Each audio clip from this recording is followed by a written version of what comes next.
All right, so we are now live. Um, uh, oh my God, um, Frost Comics. Hello. Whoa, whoa, whoa. Hold on. Okay. Oh yeah. Like I had like the stream going on at the same time. There we go.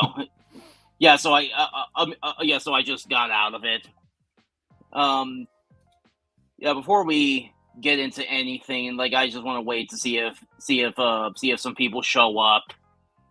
Oh, sure, yeah. And yeah, because I think Ethan is having his stream right now. But we'll see. Yes, actually, that's one I don't watch his shows very often, but I am going to be watching this one because he's going to be talking about the Ira story, and I'm one of the I don't know I feel like one of the few people that I actually like watching critique streams or whatever that he does because like the way that he talks about like I don't know how to draw, right? I'm a writer.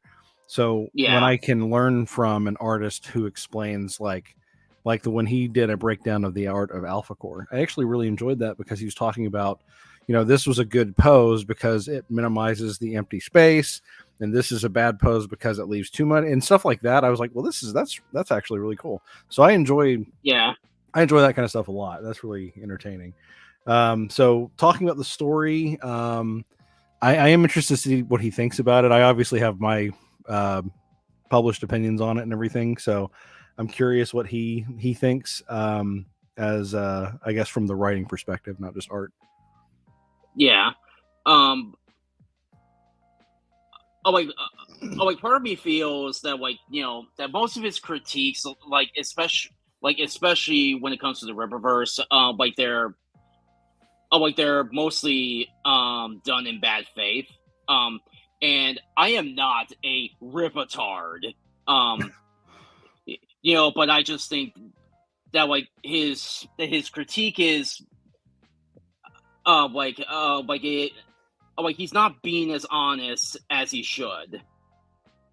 Like he's like just giving a bad review out of spite.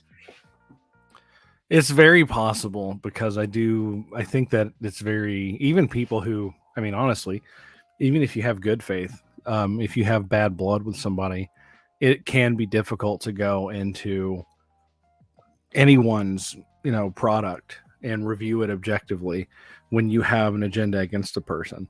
Um, Yeah. I mean that's there's somebody who I'm not gonna name names or anything, but and don't get me wrong, like I'm cool with the guy now. I have no hard feelings against him, but I had issues with somebody, and I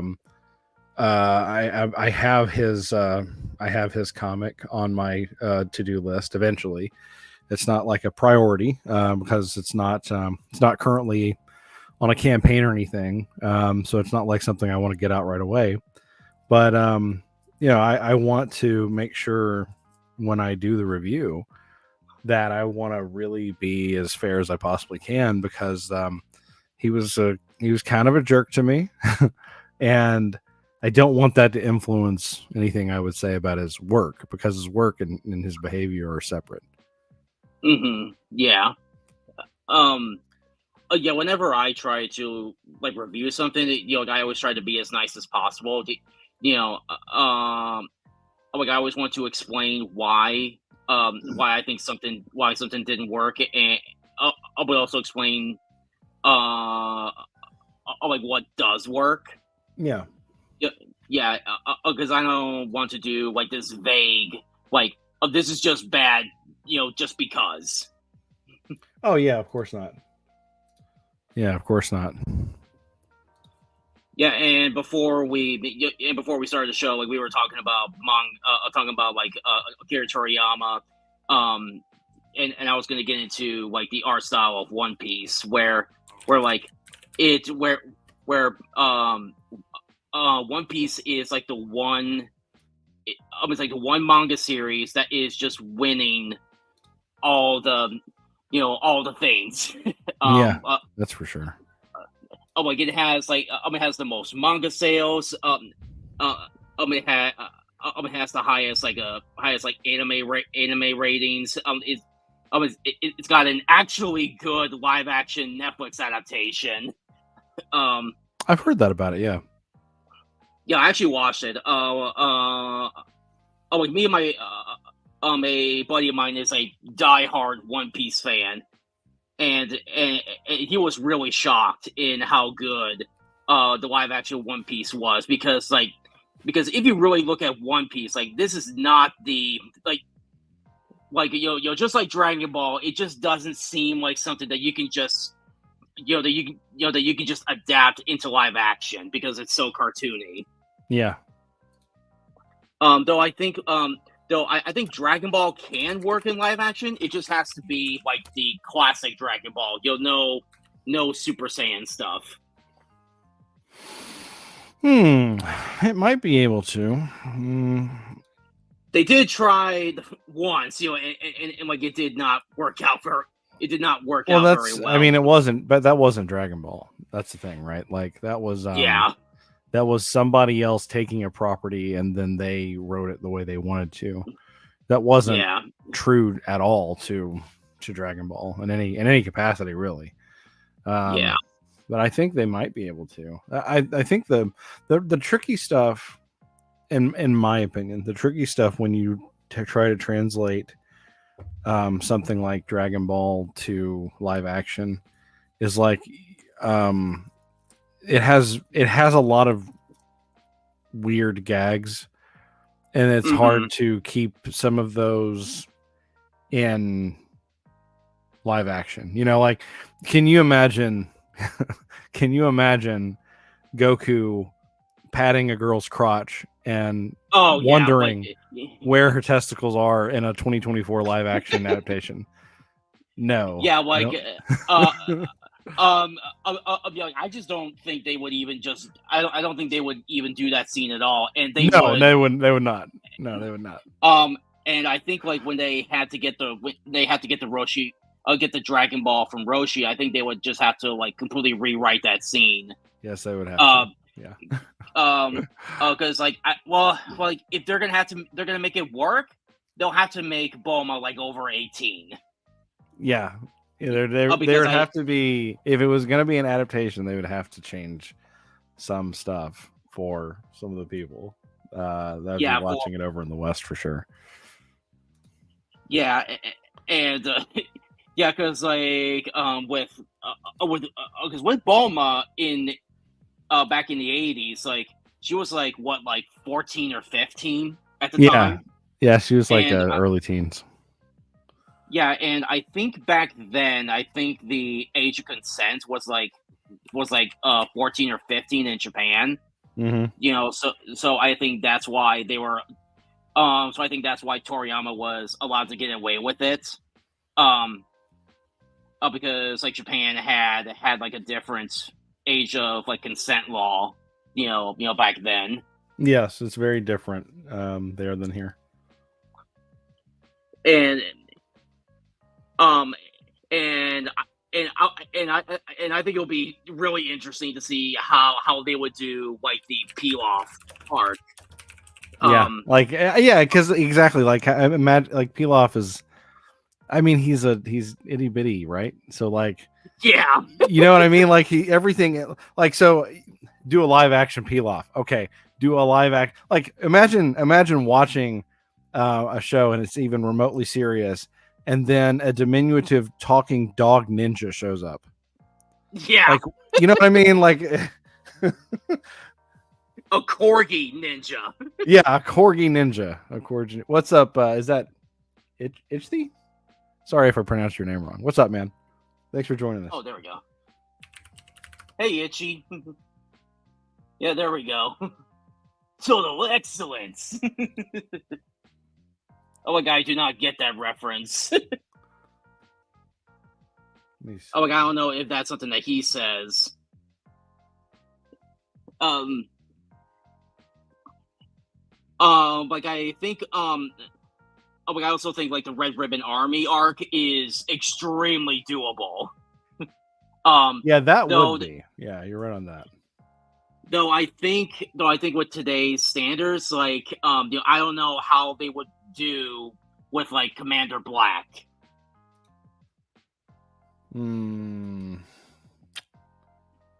Yeah.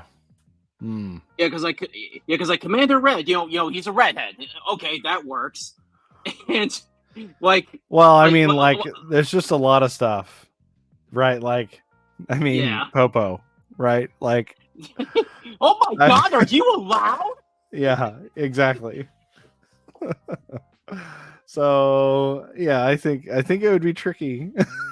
I think it'd be tricky for it to do a live adaptation. Though I think with Mr. Popo, like it's actually not blackface. I think it's like based on like an actual mythology.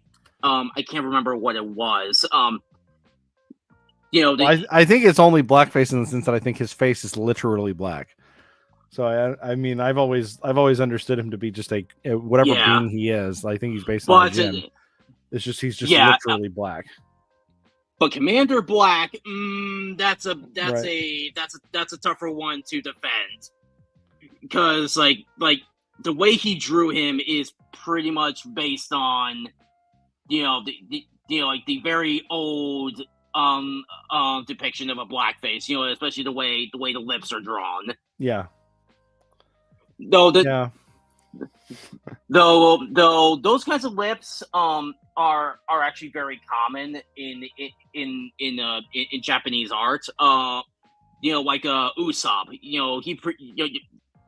he's pretty much a black character, though he's just not like all that dark. Yeah. Which I think when they did the live action, I think they casted I think they casted him very well. Like it's a shame that they couldn't do like his like long they couldn't do like his Pinocchio nose. But I think that would have been too silly. Probably, yeah. Yeah, there's a fine line you have to walk there. Yeah. Sanji was very well casted. Zora was very well casted. Nami was fine. Luffy, like I think the casting was by Oda himself. So, and I think even Oda said that like Luffy is based on like like his design is based on like Brazilian. So that's why like they casted him like the way they did. That makes sense, then. Like have you ever watched like any of like like have you watched like the Suicide Squad anime? No, it's the one that came out recently, right? Like they're isekai somewhere or something. Yeah, it's like a Suicide Squad isekai anime. I watched a couple episodes. The dub it's meh. But very recently on Twitter, like everyone's going nuts over the Suicide Squad having like their own magical girl transformation sequences. Nice. Like especially Harley. Yeah, I think that would be that's kind of my biggest obstacle into like a lot of the stuff that DC does. I'm honestly just so sick of Harley Quinn. And it's not necessarily even Harley that I'm sick of, although I do think she's overexposed. I'm sick of the reaction that people have to Harley Quinn. Because like everyone has just stopped caring that she is a serial mass murderer.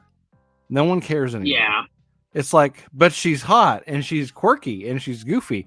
Yeah, and she also killed people. Like she killed a lot of people. And it's weird to me that no one cares. And I'm just supposed to be like, haha, Harley's so quirky and cool. I have a hard time with that because I just think, okay, but like because I'm putting myself into the mind of like, imagine if you're just a regular dude in Gotham and Harley blew up your wife and your baby. And she did it because it was a joke and she thought it was hilarious. and so you have this Oh, clown because it woman was that's too. laughing at your tragedy. Like, Yeah. if I like Batman would have to break my arm because first of all, I would try to kill her. Like, just me Yeah. straight up as a person. Like, I cannot be a husband and father and not just want to kill Harley for that, right? But if for Yeah. some reason she gets arrested and she doesn't break out, which she always breaks out. And I'm not even Yeah. I'm not a Batman should kill person. I'm not one of those people. I'm just saying, like, realistically, if that were me, I would go to every parole hearing that she ever had, and I would always remind everyone of what she did, because Yeah. it's not something that would ever leave me. And like, and no one cares. Like, no one cares that she's done this. No one cares about the horrible things that she's done to people. And Yeah. it blows my mind, and it keeps me from, like, I cannot invest in Harley Quinn as this anti-hero, lovable anything, because I just think, no, she's really Yeah. just completely scum. Throw her into the prison, throw the prison under another prison, throw it into the ocean. I want her to never ever get out. And they'll always use like the excuse, like, but she's a victim of of like an abusive relationship. Yeah, Oh, but sure, that yeah. doesn't excuse.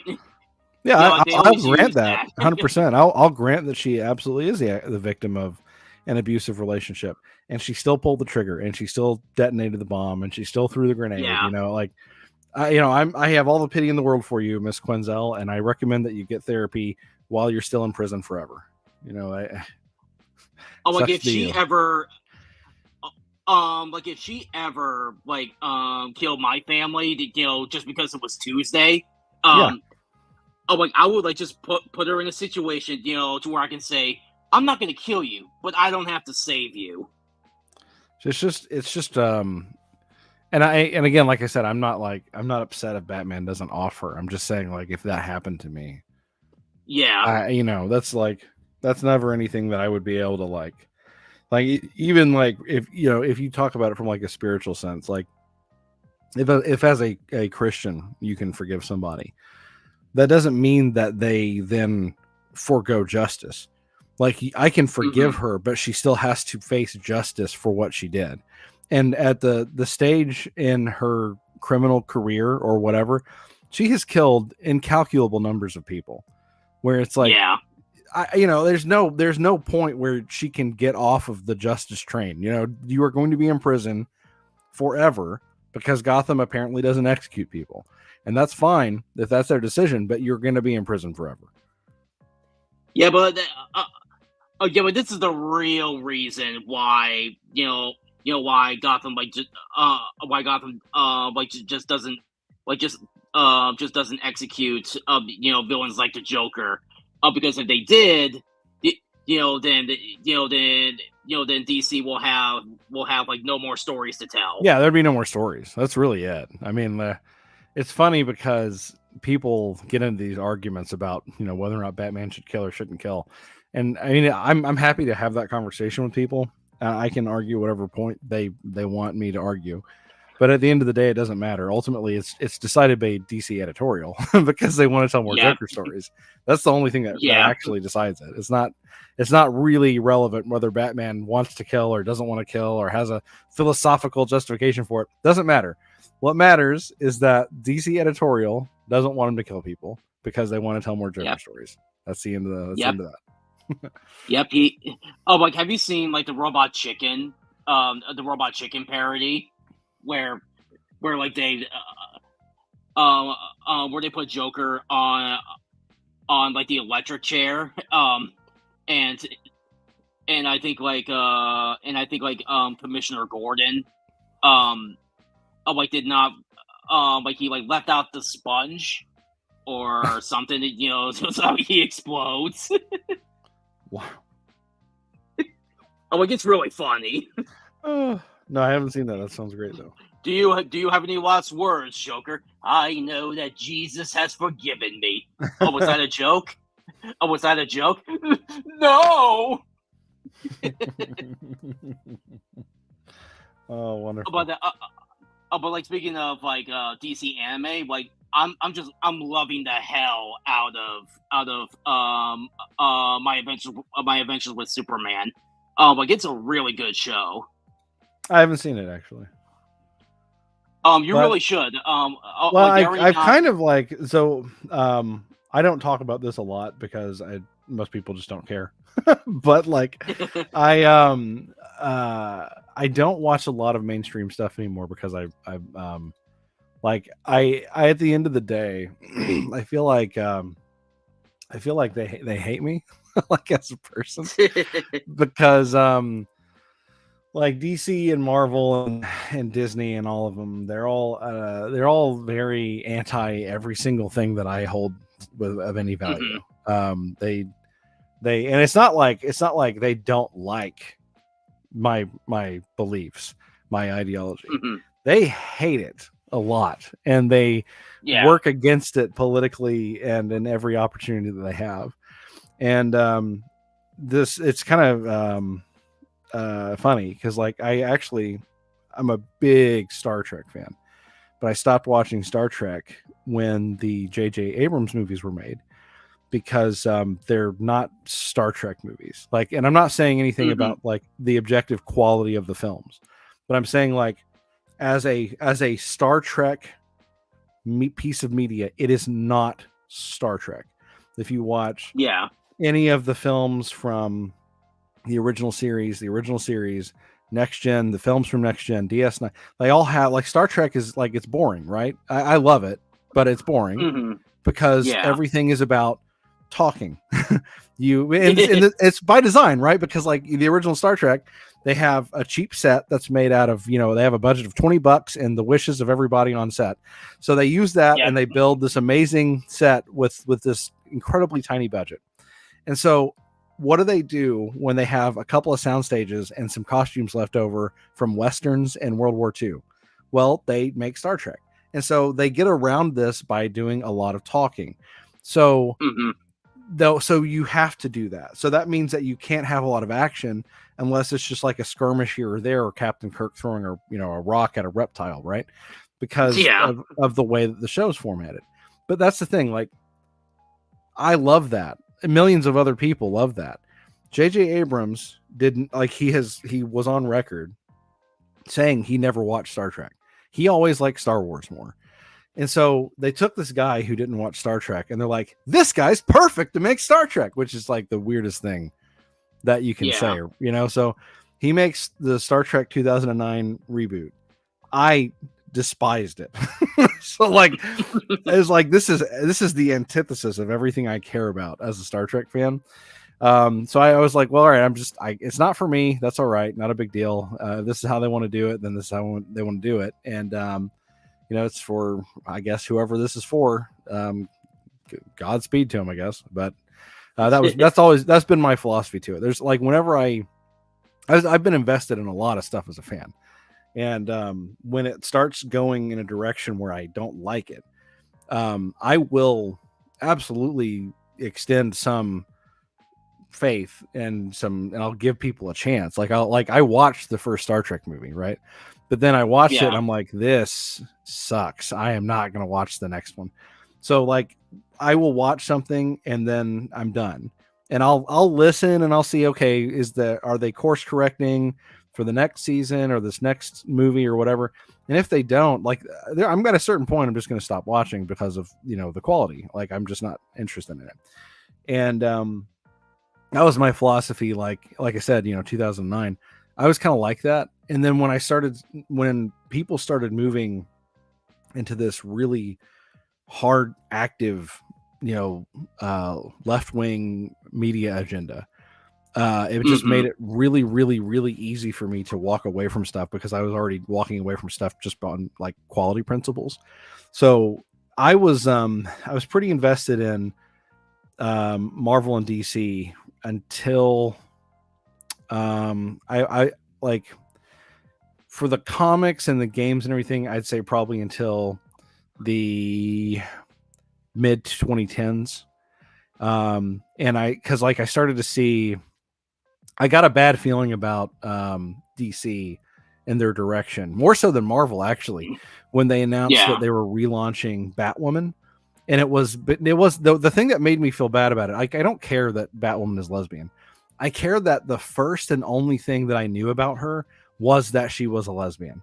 Because like when they announced that, oh, hey, we're bringing back Batwoman and she's gay, I was like, okay, this is just going to be one of those, isn't it? You know, you're not actually, you don't care about the character. It's just like she's a vehicle for just saying gay superhero. Yeah. Same thing with like the Golden Age Green Lantern. We're gonna bring it back, but yeah. we're gonna make him gay this time. Yes, it's it's publicizing that first and only in some cases is where I'm like, okay, so then, and I've said this before on occasional, and every once in a while I'll say it. I've said it on the stream, but like I'm not actually bothered by woke people writing stuff. Like I don't agree with them, but it's not their philosophy I have a problem with. The problem I have with it is that they are not writers, or well, it's primarily writers, let's be honest. Artists usually just draw what they're hired to draw, right? But with the writers, they are not writers first, they're activists first. And so rather than writing a compelling story, they instead are hyper laser focused on what identity politics do I want to insert? What do I want to say about my worldview? And then they will bend a story around that instead of writing a story first. It's like the exact same, like if a Christian fundamentalist, did the exact same thing, where absolutely. Hey, I'm going to take this character who was created to be an atheist and just make him or her a devout Christian just out of nowhere. Yeah. Oh, but it will be the exact same thing. Well, I mean, think about it like this, right? Like The Last Jedi, right, was a horrible mistake. And a lot of the one of the biggest problems, I mean, that I had and a lot of other people had with The Last Jedi, more than any other issue, because when I was a kid, my favorite guy was Luke. I know a lot of my friends loved Han, and nothing against Han, but I was always a Luke kid, So yeah, me too. Right. So I was pissed with what they did to Luke. And so it's in the level of disrespect that they had for Luke's character. Like, to use your point, it would be like if I took a character who is like extremely well known as being an atheist, and as soon as I get control of the property, I have him disavow all of his beliefs as an atheist that he's espoused for 6 hours, 3 movies, whatever. And I say, nope, he's converted to Islam now. Like, that's so disrespectful and insulting to the character and to the source material and to the fans, that it's like, it blows my mind when people don't see it. Like, how do you, but I mean, I don't know. Sometimes I think that they do see it and they just don't care. And sometimes I think that they're just blind. It's hard to tell which it is. It's hard to tell if it's like, cause the old saying, never attribute to malice what can be contributed to stupidity. Yeah. I mean, maybe that's the case. Maybe it's just them being ignorant, and sometimes I think it actually is malicious. Like even Mark Hamill, who I completely disagree with him, in politics. Yeah. Even he hated what they did with Luke, in the sequel series. Of course. Of course. Because they took a character who was full of hope, and and when everyone kept telling him, they're like, no, you need to kill Vader and the Emperor, he was the only one who said, no, I am not only going to do, am I not only not going to do that, but I am also going to bring my father back to the light side. Mm-hmm. And then the sequel movies came out, and they just completely forgotten about that. Oh, my nephew had. It's so funny to think that he faces down Darth Vader, who killed children, and he's like, no, I can bring him back. Then his nephew has a bad dream. He's like, well, off with his head. Really? Okay. That's Well, well, time Hmm. to time to follow in my father's footsteps. Yeah, time to kill children. Here we go. It's just, I don't know, man. It's something. But the whole reason why I went down this rabbit hole was because, like, when I saw, like, I have a hard time giving money to them now. Like, so, like, giving money or attention or time or whatever. So, like, I don't. A lot of people, and I'm not condemning people necessarily for Yeah. doing this, but, like, a lot of people were really focused on what oh, did you see what Fox did with this, or did you see what Disney did with this? No, I didn't. I don't care. Like, I stopped caring a long time ago. Like, I Well, will for my probably check out Wolverine and Deadpool, or Deadpool Wolverine. I'll probably check that out. it's really good. And I haven't watched anything in phase. I haven't watched anything in phase 5. I haven't watched anything in phase 4. And it was just because of the gut feeling I had and watching Endgame, because Endgame was it wasn't bad, but, like, it started to show a lot of plot holes, and more importantly, it started to like when it did that moment, that girl power, girl boss moment in the end, Yeah, where that time was and dumb. space stopped and rearranged itself so all of the vaginas could line up together and have a boss babe moment. I was like, even in the theater, like even in the theater, like when I saw it for the first time, like I rolled my eyes. I was like, no one in my theater liked it. Like, honest to God, like, this is real. In my theater, everyone laughed and cheered when Thanos Falcon punched Captain Marvel with the Power Stone. Yeah, like, same. everyone was like genuinely laughing.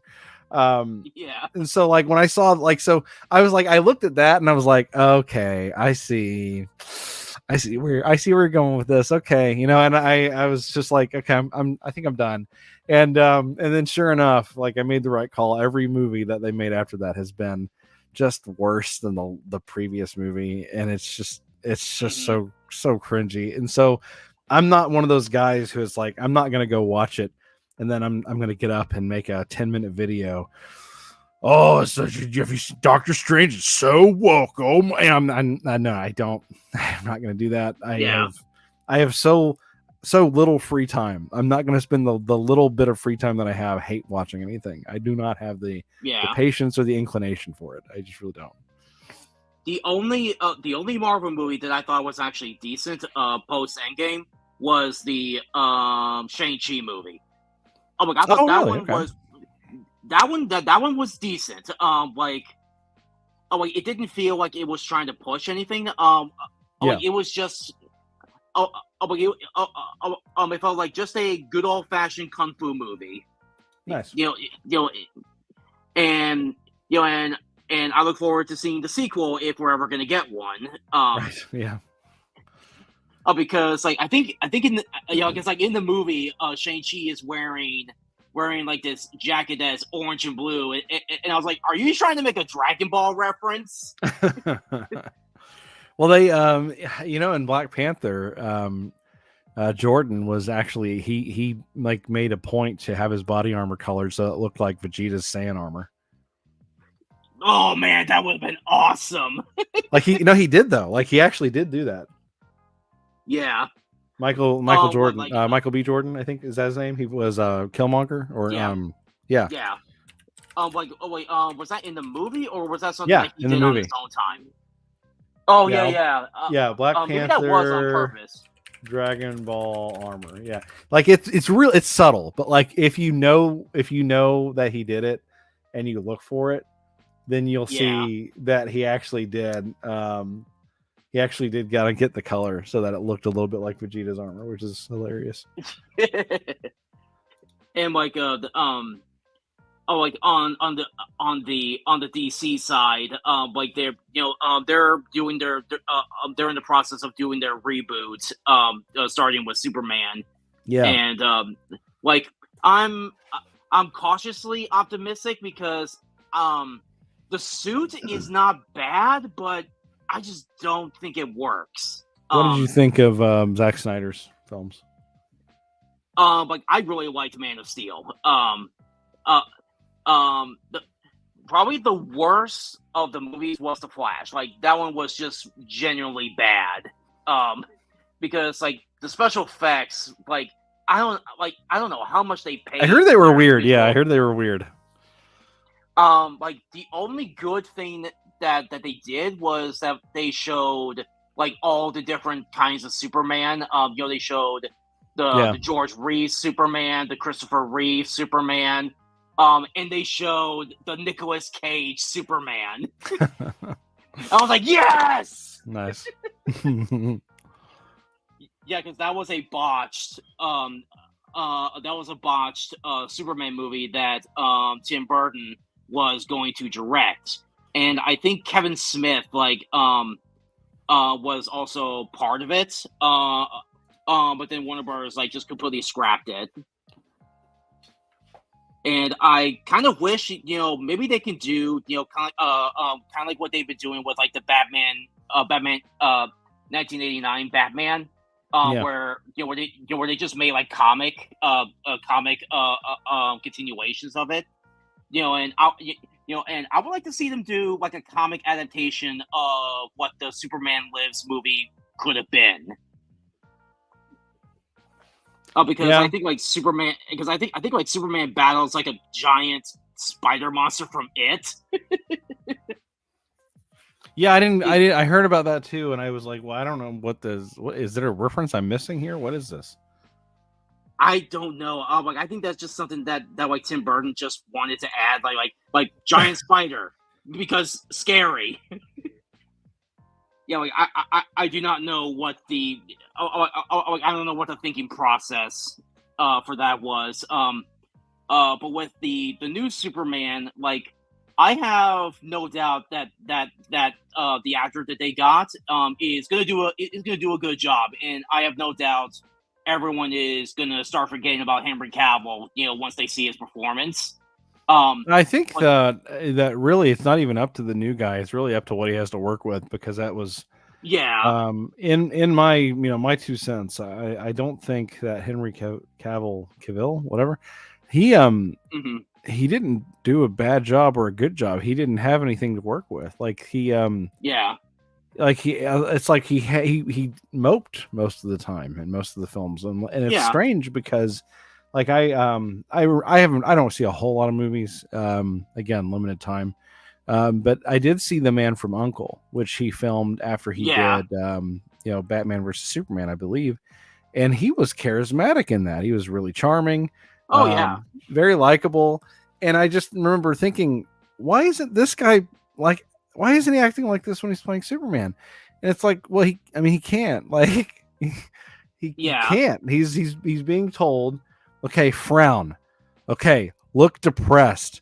Okay, look like you would rather be doing anything in the world other than saving these people. It's like look like it weighs on you the burden of effortlessly saving these people who look to you as a god. It's like, okay, well, I don't really.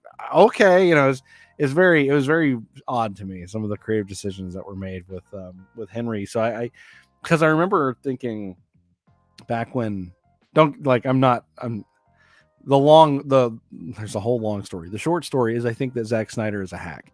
But I remember watching the Justice League, the one that Joss Whedon did. Yeah. Which is not a good movie. The Snyder Cut's a bad movie too. They're both awful. Okay. They're just awful in different ways, in my opinion. Okay. But I remember watching Justice League, and Superman he actually laughed, and I remember thinking, this is the first time he's laughed. I've never seen him laugh before. This is amazing. Superman is smiling. I just remember thinking it was so cool. But the mustache.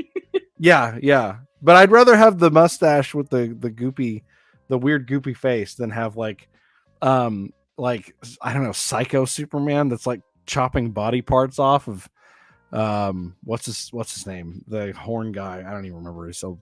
Steppenwolf. Yeah, that guy Steppenwolf with his man, that design for Steppenwolf, it looked like somebody sat down to draw him and they just never stopped. Like they put like 3 trillion lines on him, and I don't know what that was.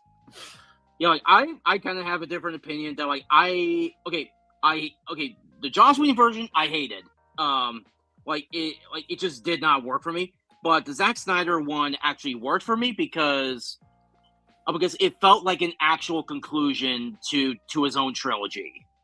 And I was happy with it. I agree with you.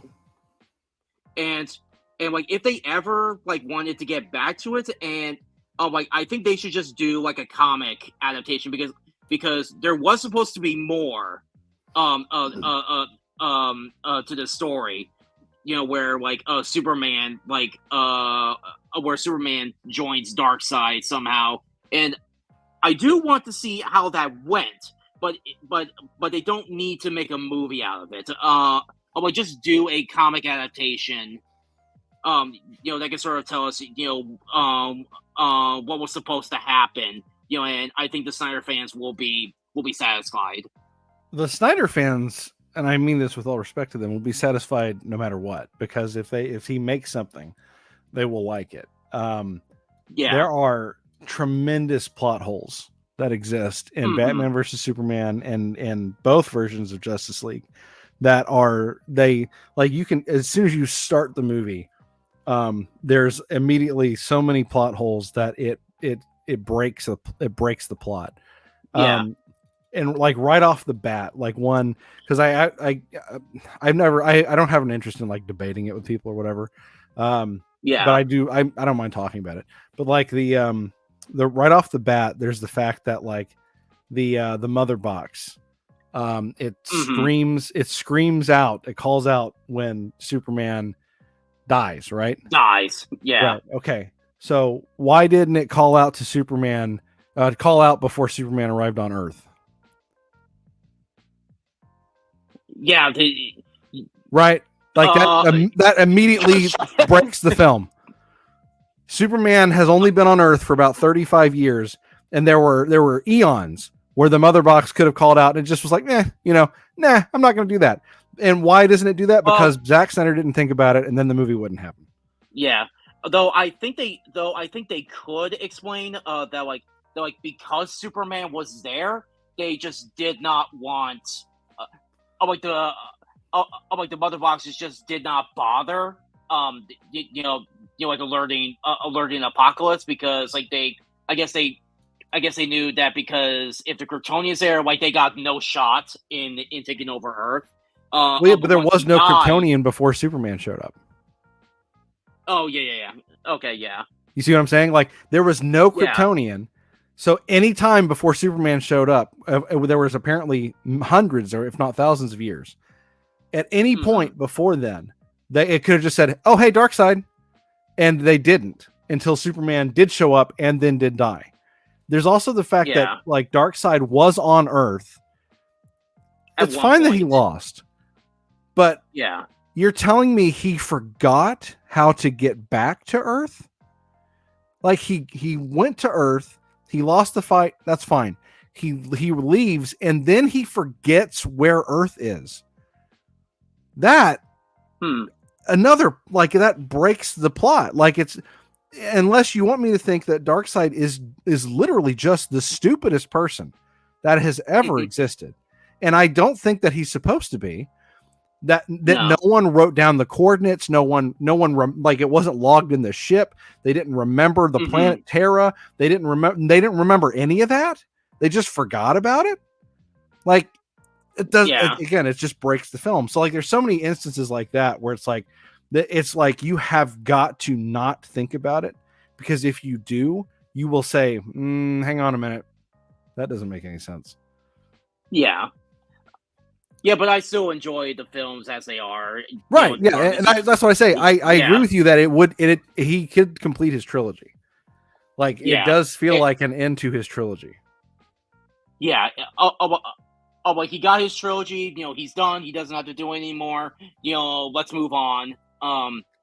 With the new Superman, like especially with the more we're learning about it, through Twitter, that I'm just not sure how this is gonna work because it feels like they're trying to do a Superman version of Spider-Man: Homecoming, where they're not going to get into his origin. He's going to be super. Like they're going to start the story in the middle of his story. Yeah. Like he's been Superman for like a couple years or something, and then and then I guess like the Justice League is working for Maxwell Lord. Like I just don't understand That's what the weird. yeah, because we have confirmation, that we're getting Guy Gardner, Yeah. Green Lantern, Hawkgirl, Metamorpho, Mr. Terrific. Like they're all like working for like Maxwell Lord somehow. And there are and like there's a rumor that like Ultraman is involved, which for those who don't know, Ultraman is like an alternate universe version of Superman that is evil, and What if somehow Superman like were evil? oh, no one's ever done that No before. one's thought of that before. And somehow this version of Ultraman is gonna turn into Bizarro. Is like What? Okay, I am so confused on where this is gonna go. But they casted Jonathan Holt as Lex Luthor, and I was like, you know what? I think that's gonna be interesting to see. Jonathan Holt, he played Beast in the X-Men First Class movies. Yeah. Yeah, and I think I can see that. And I think and he played Token in that Token movie. Look, I think he's a really good actor. And I'd be interested to see, what they do. I'd be interested to see, what they do with this version of Lex Luthor. Because like the previous Lex Luthor is kind of hit or miss. Oh, you mean Snyder's?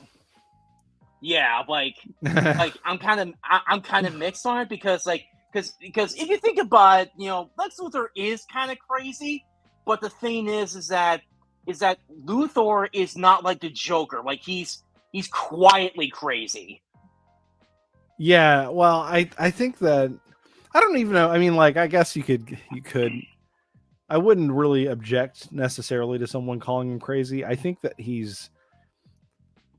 I think Lex is extremely. I think he's extremely sane. I just think that he's very narcissistic, and I think that there's. I think he has a fatal flaw of pride, and I think that the problem he has with Superman is that I think he resents the fact that Superman is better than him, better than humans. I think that plays into his narcissism.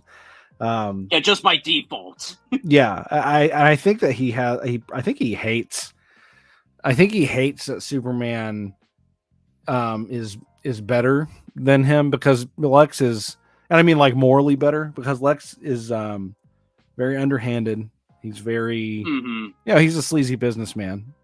And the fact that Superman has all the power and he still is not corrupted. His moral compass is not corrupted by the power that he has. I think that's causes a narcissistic injury of sorts to Luthor. I think that's why he hates him so much. And I think as his character has gone on throughout the years, I think a lot of that has I think it's kind of evolved a bit where he now sees it as like, it's like a pride thing where he feels like humanity doesn't need you constantly babying us and doing all that stuff. And I think that is a different element to him. So I think he's very sane. I just think that he's very, very prideful, very, very narcissistic. And he resents Clark for those reasons. But his behavior is completely different from Joker, like you said. Like There's no similarity. Like he's cold, calculating, logical, calm. He's always calm because, like, you know, when he's not calm, it's when and why is he always calm? Because he's the man with a plan, right? He knows what he's doing. So when he has those moments where he snaps, it's because his meticulously laid out plan has been thwarted, and that's what pisses him off, right? So that's when you see him lose it. But it's not like up until that point, he's always, you know, collected because of course everything's going according to plan. I'm Lex Luthor, you know what I mean? That's how I've always interpreted the character, I guess. And seeing whatever Jesse Eisenberg was doing with him was so just strange. It's just bizarre. It's very bizarre. Like, it really did. I think you're right. It really did come across like he was trying to channel the Joker more than Lex Luthor. Yeah. Because like that was just so hit or miss for me. Like, I wouldn't mind a different interpretation of Lex Luthor, but it was just too much. Yeah. It just I do like the fact that, like, after Snyder's version of Justice League, that we actually got to see, you know, Lex Luthor, Eisenberg's Lex Luthor in his truest form, and it's a shame they didn't go with that from the beginning. Yeah, because if they had done, I don't know, there's so much that's so bizarre. Like like if you think about Lex's, like the Lexenberg, I guess we'll call him. If you think about Lexenberg and Batman versus Superman, like, he makes so many like weird allusions to being abused or molested as a child. And it's so strange that he just sneaks it in, a little line here, a little line there, talking about his daddy hitting him. And it's so bizarre to me because I'm like, okay, if you want to, like, if you want to take Lex in this direction, and I guess I'm talking to Zach, like, if you want to take him in this direction, then do it. You know, have the stones and go all the way. You know, like, don't just like have a line here. Do a true, make the origin story about Lex. Show Lex. Yeah. Show me little Lex getting hit by his father, so that I can sympathize with this character who was played like a crazy person, right? So I can at least see where he's coming from. And instead, they just have a little line here and a little line there, and I just think that's so bizarre. Like, where? Yeah, it's just out of nowhere. But the one thing that I want to give credit for Zack Snyder is that the scene where Superman confronts Lex Luthor for the first time, and Luthor's monologue is actually what inspired me to do this character that I'm drawing right now. And it was the line. It was the line where he said, "I have learned way back, if God is all good, then he cannot be all powerful. And if he's all powerful, then he cannot be all good. And neither can you." And that scene just really hit me, you know, like, especially as like a Christian creator. And that's sort of like the mentality that this villain has, is that it's okay. I'm kind of giving away to what's gonna happen in this issue, but it's going to show that Jason's creation was actually meant to be like a slap in the face to Elohim, aka God, and sort of, you know, and sort of challenge Elohim's power, and the fact that Elohim does not like the fact that humans are trying to artificially create other humans. It's sort of a slap in the face to him. So I'll have to give Zach credit for that. Well, certainly. I mean, everyone, you can take inspiration from anything. Yeah. But like the Wonder Woman movie, like, that was actually really good. Second one, not so much. But the first one was so well done that it craps on Captain Marvel. Yeah, I loved about 80% of that movie. I didn't like the ending very Yeah. much, but I really enjoyed everything that led up to the ending. I was just kind of I kind of hoped that they were going to do. I actually thought that I actually think this would have been a good subversion of expectations if they actually have her kill the general and then nothing happens and the war just goes on and it just ends on a sad note. Like in it, I think that's what that would have been so much better. But isn't that what they technically did? No, because she killed the general, and then the war kept going. But not see, like if the war kept going after she killed the general, because because she thought that Ares was the general, right? So she thought by killing Ares, she would stop the war and men would all come at peace. So if she killed him and she realized that no, Ares actually has nothing to do with this. This is just what mankind is like. If that had like made her jaded, that would have been perfect as a transition into her next movie, where she could have then learned that people, you know, she like she's jaded going into the next movie, but then she meets somebody else that is like a, you know, Steve Trevor or someone again that's in the 80s or whatever that restores her faith in humanity and makes her want to get back in the fight. That's a more interesting arc for her. But instead she kills the general and then Ares is like, I am evil, and she fights Ares and kills Ares and then everyone stops fighting. That's like, this is stupid. But after she kills the general and then Ares shows up, she looks around and she's seeing that the fighting is still going on. Yeah. And she asks Ares like why are they still fighting you? Why aren't they stopping? And Ares tells her like I didn't have to do anything. They're all doing this by themselves. Yeah.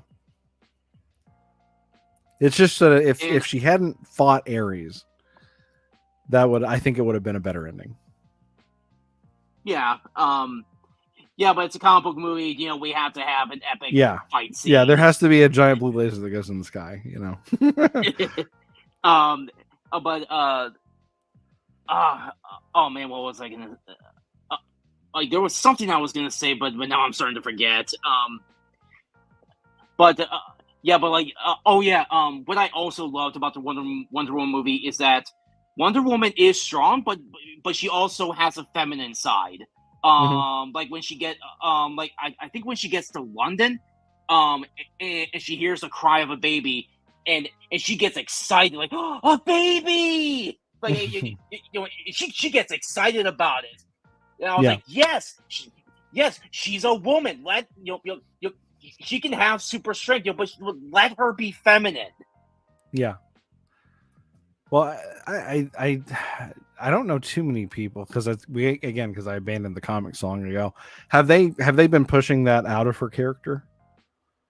I am not aware because I do not really read the Wonder Woman comics. Okay. I think I heard recently that in the comics she's facing like sort of like a mental based villain who I guess is I forget his name, but like he like this mental villain traps her in this state of mind where like she's in the 50s and she's a housewife and she has to like break free or something, and apparently the villain like it's like kind of represents like the patriarchy and everything anti-America, and how like America should like go back to being part of like the monarchy or something.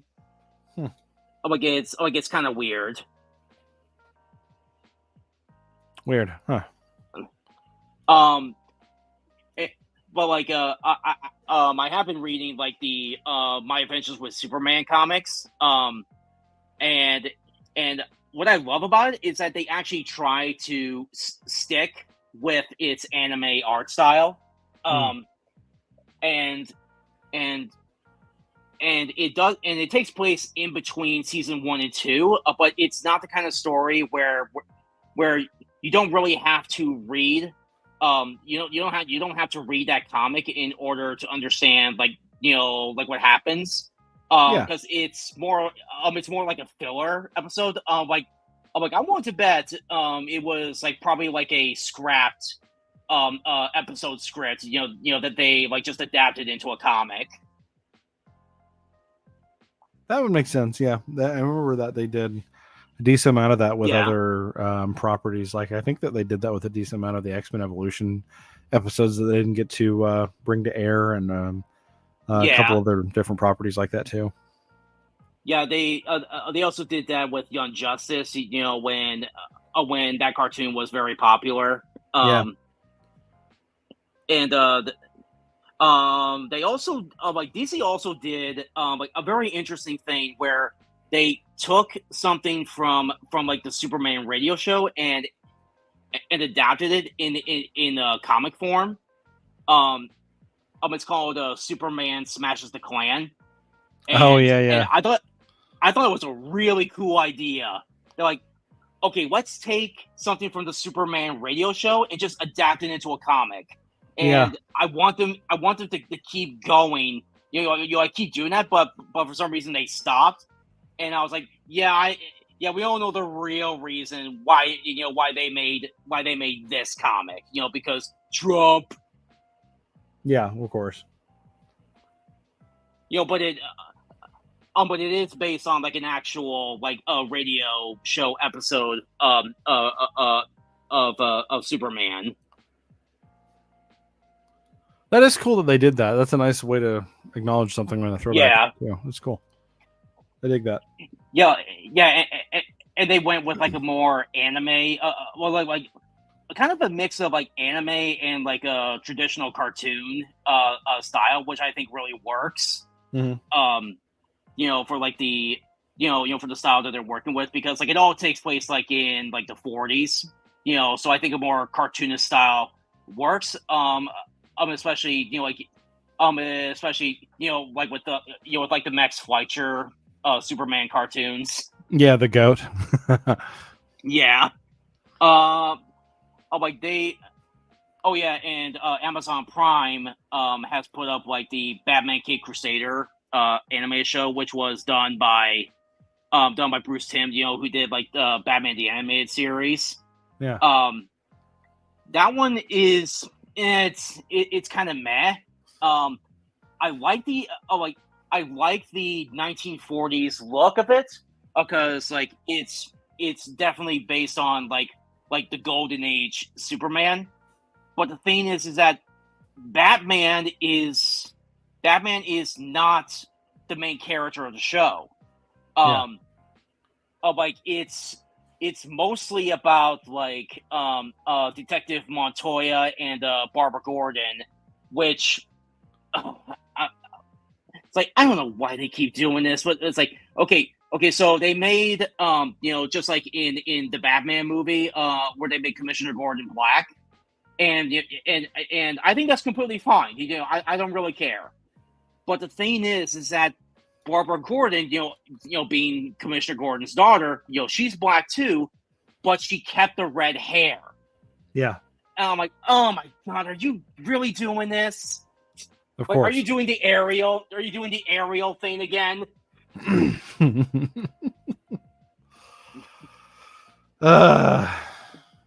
Yeah, apparently. But it wasn't terrible, but it wasn't great either. I'm so tired. And I usually, yeah. But My Adventure with Superman is really good. I think Literature Devil, when the series first started, with like the first 2 episodes, he did a video for talking about how surprised he was and how the premiere went, because when you watch it, like you kind of get a sense, that like it kind of makes you think that like Lois Lane is the main character of the show, but she's really not. And Lois Lane is not this girl boss who can do no wrong and is always right. No, she's actually a flawed character, and and when she does wrong, she's she actually becomes aware that she's in the wrong. Like in the first episode, in the first episode, she's only an intern, Yeah. but she keeps going, behind, Perry White's back in doing this story, where there are like robots in the city, and she kind of tricks Clark and Jimmy to go along with it, and somewhere down the line, she starts to realize that she was in the wrong, and that all their jobs are kind of in the line. Even though she's eventually proven right, that the robots were there, but she does acknowledge that what she did was wrong. In tricking Clark and Jimmy to go along with it. So it was actually really refreshing to see that they did not make Lois this flawless character who can do no wrong. And do the characters actually acknowledge it too? Like it's not just something they gloss over? What like when she makes a mistake? They're actually aware. They're actually aware that when she makes a mistake, and they usually tell her, that what she's doing is wrong, and then she'll eventually, wise up, and admit she's wrong. It is actually something to actually check out. Because it's the anime Superman show that I've always wanted. And a season, and and season 2 just gets so much better. They introduced Supergirl, and it was all over Twitter, but her civilian clothes is literally Android 18's outfit. Yes, I saw that. I was astonished by that, actually. I was like, oh wow, they're giving her not even being subtle about it. Oh yeah, they're really showing the inspirations. And her hair is also kind of different, compared to all her comic iterations, where it's kind of short, but it also kind of looks like. But it also looks like she's always a Super Saiyan. And it actually kind of works, and her character is that she's kind of to where she's kind of she's kind of a Vegeta character. But she's to where she would always talk about Krypton, in the same way that Vegeta would always talk about the same race. Where's your Kryptonian pride, Kal-El? Nice. Though she never actually says that, but she gives off that vibe. That would be. And they make Jimmy black. And they make Jimmy black. Someone's got to be made black. Okay. He had to take the fall for somebody. But at least they did not give him red hair. But I actually really liked Jimmy in the show. And it's funny because Jimmy always knew that Clark was Superman. Yeah. And when it's revealed, Jimmy was like, Clark, I know you're Superman. This is not a shock to me. and like it's really funny that like when he explains, like how and why he knows that Clark is Superman, um, that like Clark accidentally broke a doorknob, and Clark like had to make up some excuse, and he just didn't really buy it. Nice. And and and Jimmy is like this conspiracy theorist. Oh, like it's really funny. They're making the frogs gay. and and like he's got like a YouTube channel. Like it's really funny. And he makes That a does whole seem bunch pretty of good. and he makes a whole bunch of references, like Atlantis, that when you hear it, you think, Aquaman. And Oh yeah, of course. the show brings back a character that DC has neglected for a long time. Do you remember Vicky Vale? Yeah. Yeah, like like she shows up in the show, and I was like, wow, they actually bring in Vicky Vale? Oh my god, I thought DC like completely forgot about her. Yeah, it's been ages, hasn't it? Yeah, like I don't think Vicky Vale has appeared in any media, since the Batman 90s movies. And Yeah, I then think after that's that, I think that was the last one I remember. and then after that, like DC has just completely forgotten about her. Though really, you think about it, Vicky Vale was pretty much just a Lois Lane clone. Yeah. But what they do with her in My Adventures with Superman, oh man, I really hope they that they're hinting at, like an anime Justice League show.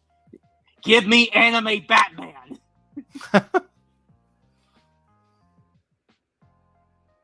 Though they have done like anime Batman with like that Batman Ninja. Yeah, I remember movie. that. Yeah, I remember that. Yeah, they're doing a sequel, and it's called Batman Ninja versus the Justice League, and the Justice League are like a Yakuza group. And, that's interesting. And their designs are really unique. The only Justice League member that I guess is not in it is Superman, and I think that's weird. That is weird. Yeah. Like can you look up Batman Ninja versus the Justice League? Like they'll show some pictures.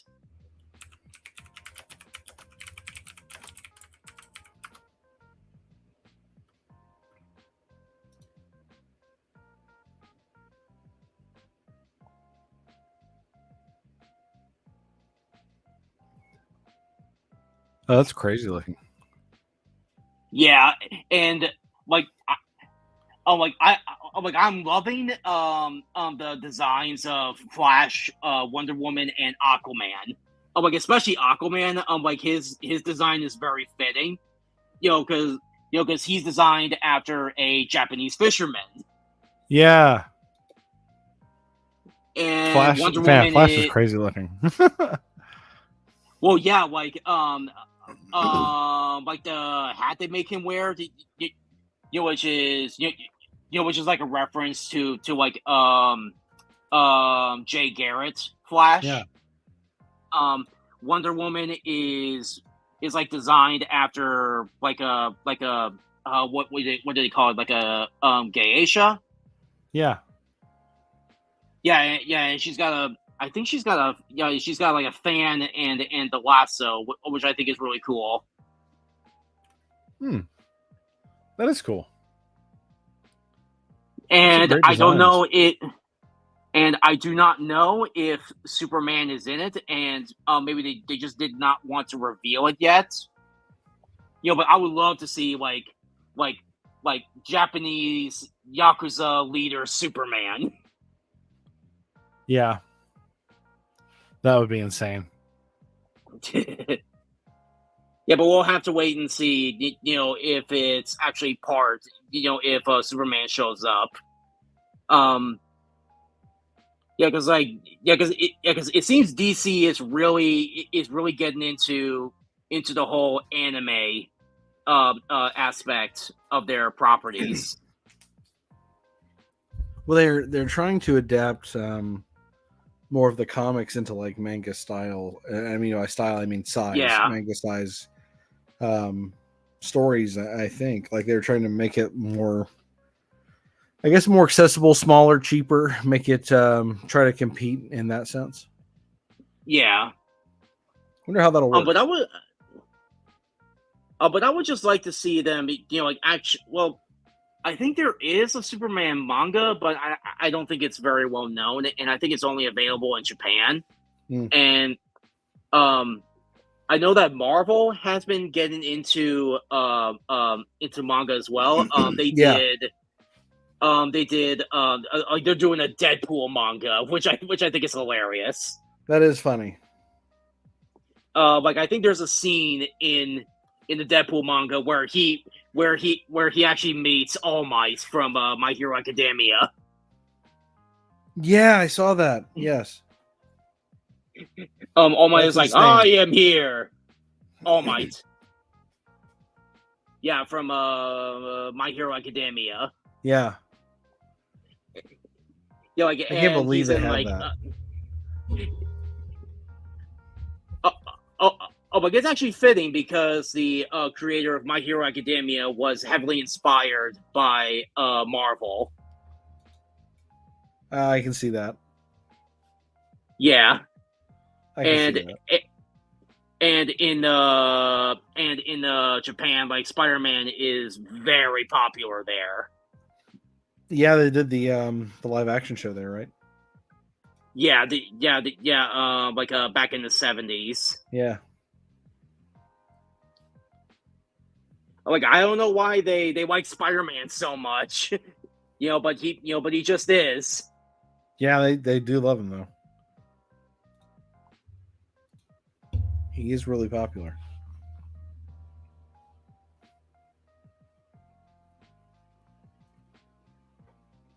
Again, I think that's all like the comic book news that I got. Like I think like I was like at Barnes and Noble recently. Have you heard of Disney's mobile game Mirrorverse? Maybe. What is it like? I've heard of a couple different things, but I don't know if I've heard of that one. I heard about a card game. Well, yeah, the card game is called Lorcana. They have an app video game called Mirrorverse, where I guess it's kind of like a RPG, a battle game, and all the Disney characters are given like these epic designs. And I think they've made a manga book starring Belle. And it's a really interesting take on Belle's character, in Beast. Yeah. The designs are really cool. I think my favorite out of all of them is Hercules. Yeah, I didn't know about that one. I have a friend who's been talking about like the card game, but I didn't know about the other stuff. That's cool. Yeah, I've been like getting into like the Lorcana game, because like I'm a Yu-Gi-Oh player and I've just gotten bored with Yu-Gi-Oh, especially the meta. Yeah. So I've been learning like how to play Lorcana. Okay. Like it's like a really like it's a really fun game. You big into trading card games? Like I'm mostly into like a Yu-Gi-Oh. and now Lorcana. Huh. Though I'm not though I'm not really into like the competitive side of the games. Because A like I just don't have long time time. ago, I played Pokemon, but I haven't played it in probably 2-3 decades. Yeah. Yeah, Pokemon is still going really strong. Like it's considered like the #1 card game in the world. It's crazy to think of that. That's been going for so long. Yeah, like especially with like Magic the Gathering, which I think came before Pokemon. Yeah. Well, yeah, Pokemon is kind of like a simplified version of Magic. Yeah. Yeah, like it kind of follows, like a similar. Oh, like it kind of follows like a similar pattern. Where energy is basically your mana. Yep. Whereas like with Yu-Gi-Oh, your entire deck is your resource. Huh. Yeah. That is different. Yeah. Oh yeah. We also should get into this topic. So in 9 years, Superman, or at least Golden Age Superman, is going to come to public domain, and I think that is going to drastically change the indie comic scene forever. Why do you think that? I'm curious. Mostly because like it will allow us to use the name Superman, without getting sued by by DC. Because like for a long time, people have made Superman clones, like Omni-Man or Homelander. Sure. But when Superman goes to public domain, we will be allowed to use the name Superman, and with like everybody being able to make a Superman comic, though I think there are going to be some restrictions in how you can write your Superman story. Basically, like any Superman comic printed in the year of 1938, you will be you will be allowed to use. So yeah. So you can have Superman, Lois Lane, Jimmy Olsen, and Perry White, but you are not allowed to use characters like Lex Luthor, Brainiac, Doomsday. Just any characters that do not show up in 1938, you are not allowed to use. And back then, Superman did not have a rogues gallery. He basically, the only villains that he fought were like mobsters and wife beaters. And but if you ever do like want to make your own Superman comic, like you'll probably have to make up like your own villains. Yeah, you'd really only have the name and the look. Yeah, and the very early characters. And well, even the look, like for legal purposes, like you will not be allowed to use the modern version of the S Shield. It's a certain look, yeah. So you can have the S inside of a triangle, but you cannot use like a pentagram. Yeah. And it's like I think more people are going to be are going to add Superman into their own universes, more than like actually making their own Superman comics.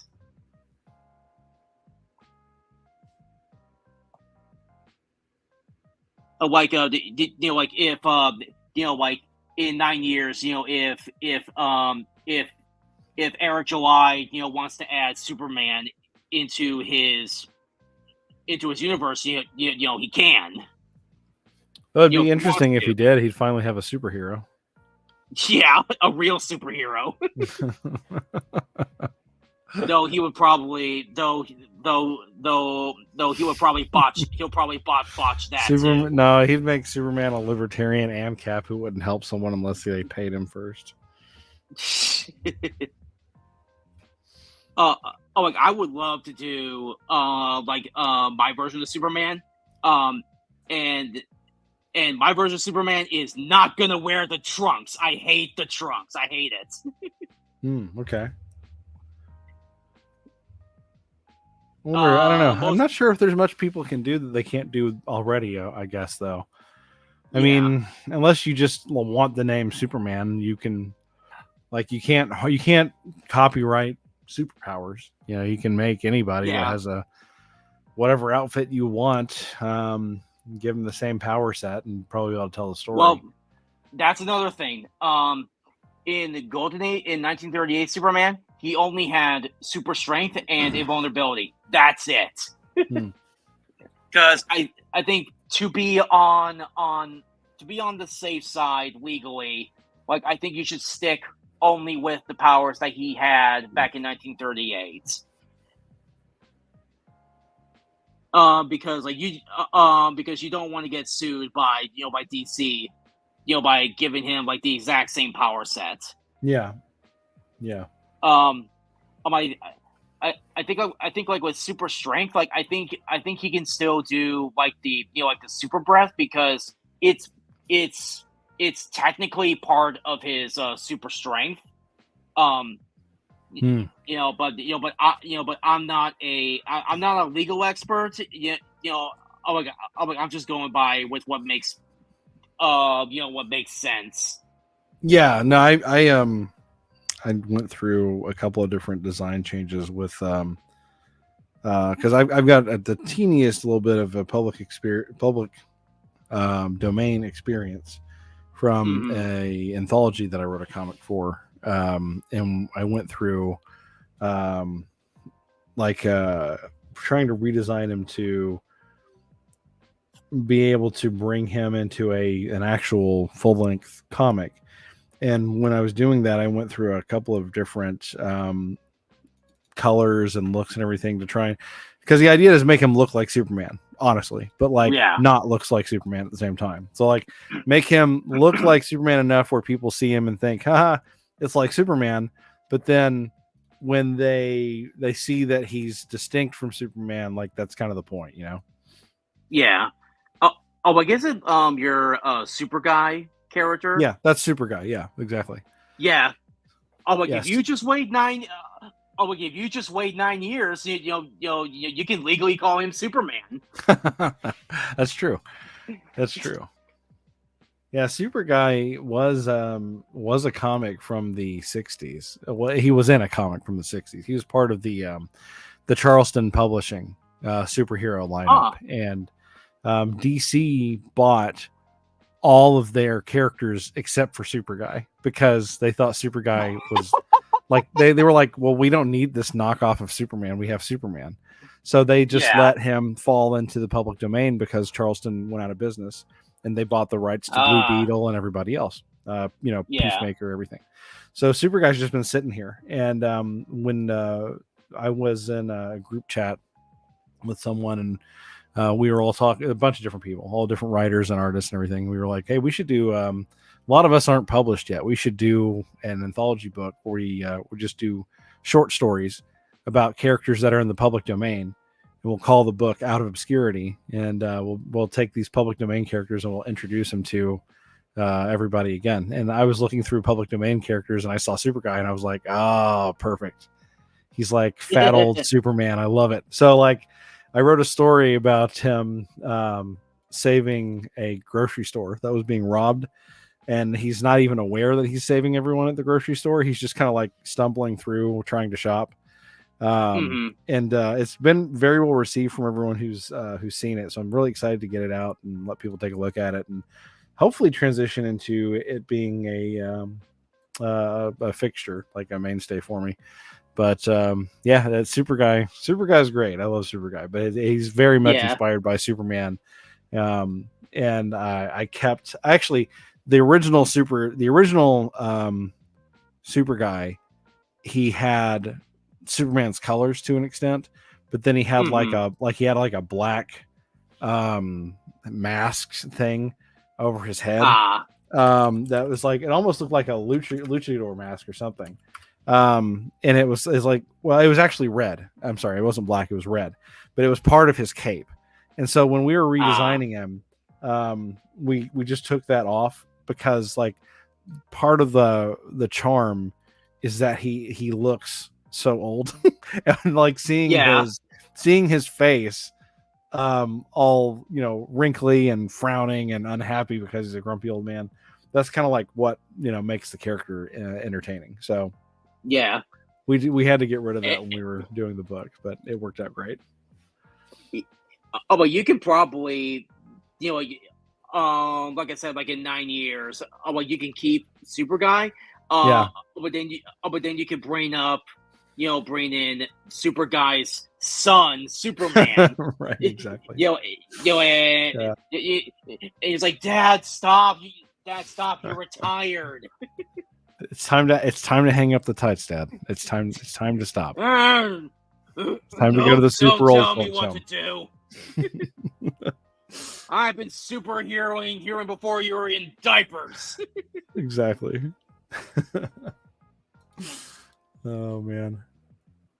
And I think, and then, yeah, so like that will, yeah, Superman will come to public domain in 2033 if my calculations are correct. Let's see, Superman came in 1938 plus 95 years, so 2033. Yep.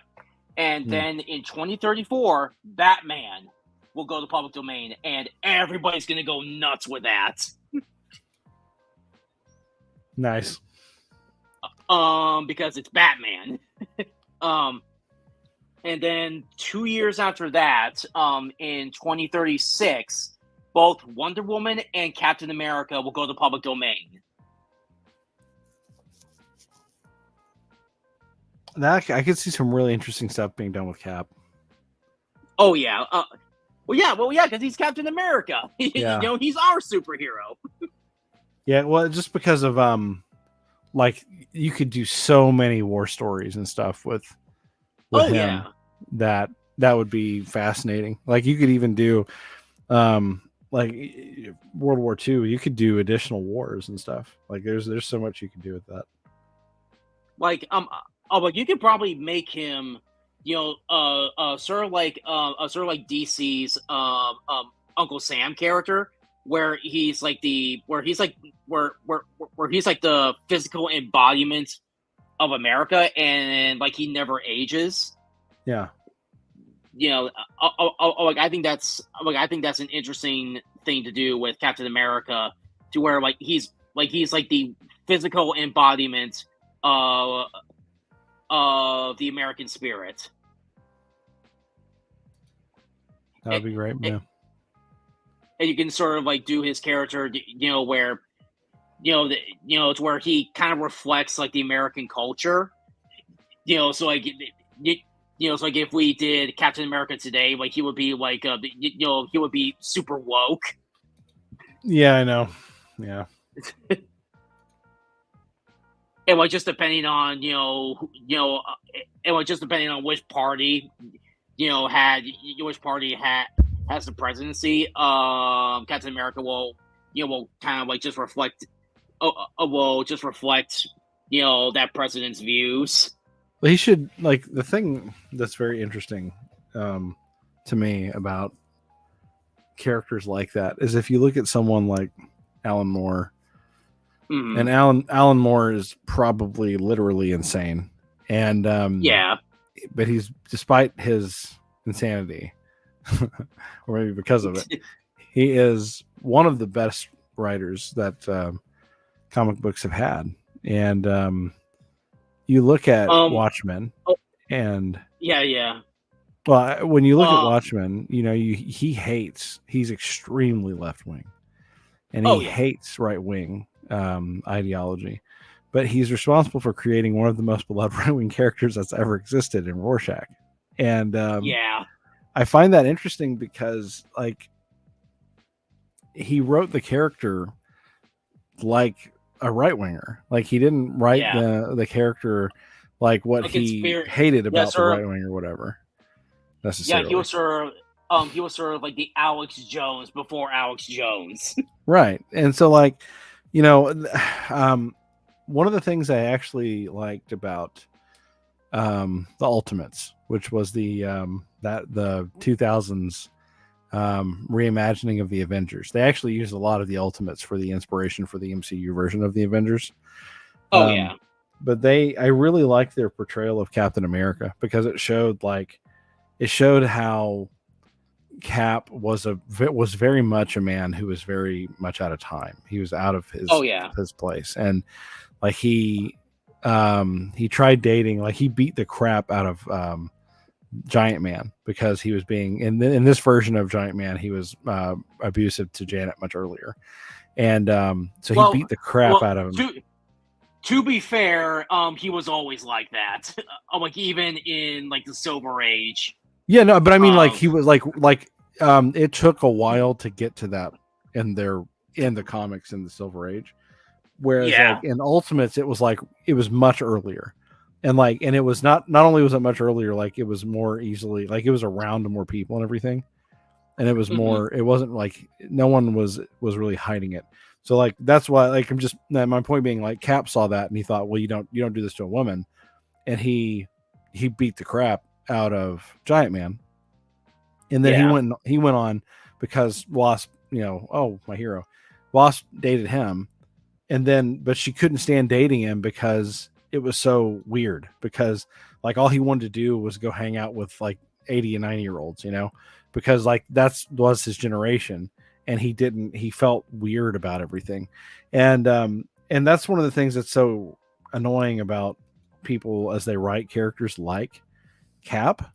um Hmm. they don't take into account like Cap, like forget whatever your political beliefs are, like if you could be the most hardcore right, hardcore left, whatever, Captain America should not have your beliefs except for a few like core principles probably. Like I think I would be extremely comfortable saying that anyone that was a soldier in World War II is Hmm. probably not going to be a trans rights advocate. You know, Yeah. that's probably not going to be a thing. And my only point is like if a character does have that belief system, then it's extraordinary and it should not be the norm, because like people from like it's like time traveling. It's like there were certain beliefs and ideologies and things that existed at certain points in history. And it's very strange when people ignore that because, well, the good guy means that he has my opinions. No, Yeah. that's not how it works. The good guy should have as many varied opinions as everybody else would have, Yeah. And and their beliefs, like like Captain America, like the beliefs like have to actually match with Yeah. what the beliefs at the time, where homosexuality it was not looked upon, very well back in the 50s. Um, like, have you seen like the Freedom Tunes? I've Where seen like the some of theirs. Yeah, SJW, I've seen some of theirs. like the SJWs like brought like the World War II Yeah. um veterans from the 40s, and they're like, we have to fight Nazis, and and, and, and like the whole conversation like just does not go like the way that they expected, and then they like just realize, and then they realize that that the that the like the 1940s soldiers like were not really on their side. Yeah. Yeah. but but I think it's going to be really interesting to see where um where it goes. When all these characters are going to public domain, to where I think the curse of it is that the market is going to be oversaturated with, like, when Superman comes in public domain, like the market Yes. is going to be oversaturated with Superman comics, or Yes. or a bunch of stories are going to add like a Superman character into their universe. Oh yeah. Um, 100%. yeah, but it is nice to know that that we can finally use the name Superman.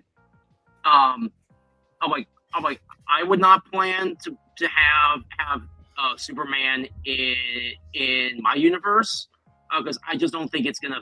I just don't think it's gonna fit into this universe.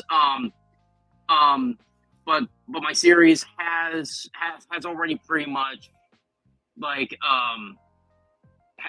has pretty much already said that like there is a multiverse, but it's not in the same vein as like Marvel or DC does. Where a multiverse is just a variation of the same world. When it comes to a multiverse in my series, like it's literally a completely different world. Like there's a world of dinosaur people, or Yeah. a world of lizard people, or like there's a world where where it's literally the Minecraft world, where everything is like made of cubes. Can you punch down trees in that world real easily? What in the Minecraft world, just punch a tree down. Yeah. and like there's all like the what, like the creepies or something. Yeah, creepers. Yeah, the creepers. Yeah, that'll be funny. But like it's just something that that like if I run out of ideas, I'm like, let's take my character into let's have a character do something in another world, and like just have like another story, to work with.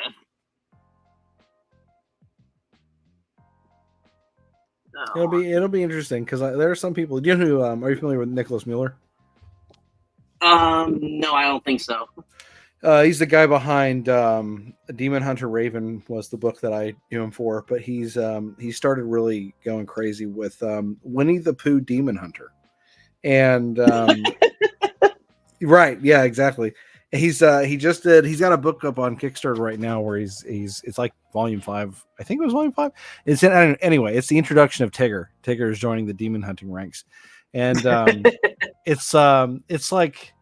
It's surprisingly wholesome. Like Nick is, he's a really, really nice guy, and he's a really good Christian guy. Mm-hmm. And so his stories, like his Demon Hunter Raven story, your work actually reminds me of Demon Hunter Raven in a lot of ways, where it's like he has elements of spirituality and kind of like in the DNA of his story. And while it is very heavily inspired by manga, very obviously heavily inspired by manga.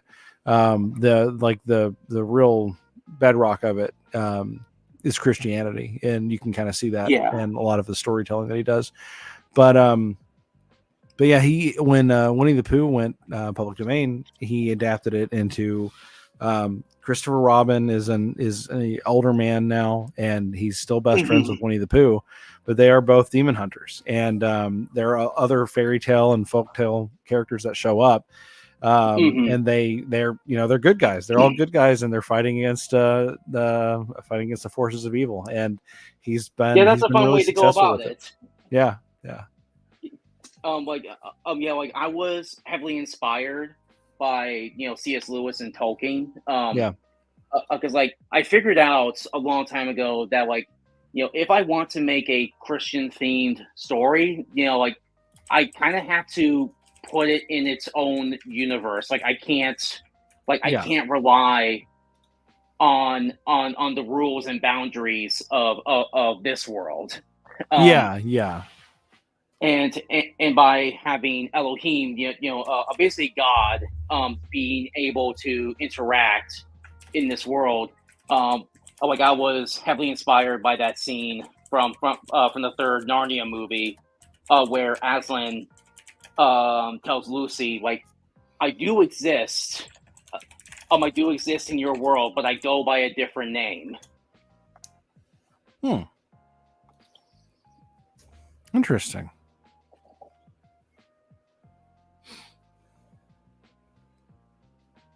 You must learn to know me there. It's actually been very interesting to as I've gotten to know a bunch of different people in indie comics. Indie comics is a weird space because it's like it encompasses almost like everything. Like you've got huge people that are like really big publishers. I mean, Antarctic Press is not big when you compare them to Marvel, but Antarctic Press is freaking enormous compared to, like Arrow Comics even, or, just like lone guys like us. But we're all indie comics, right? So that's what's so fascinating. But it surprises me how many, like there are Christians all over the place in indie comics. It's surprising.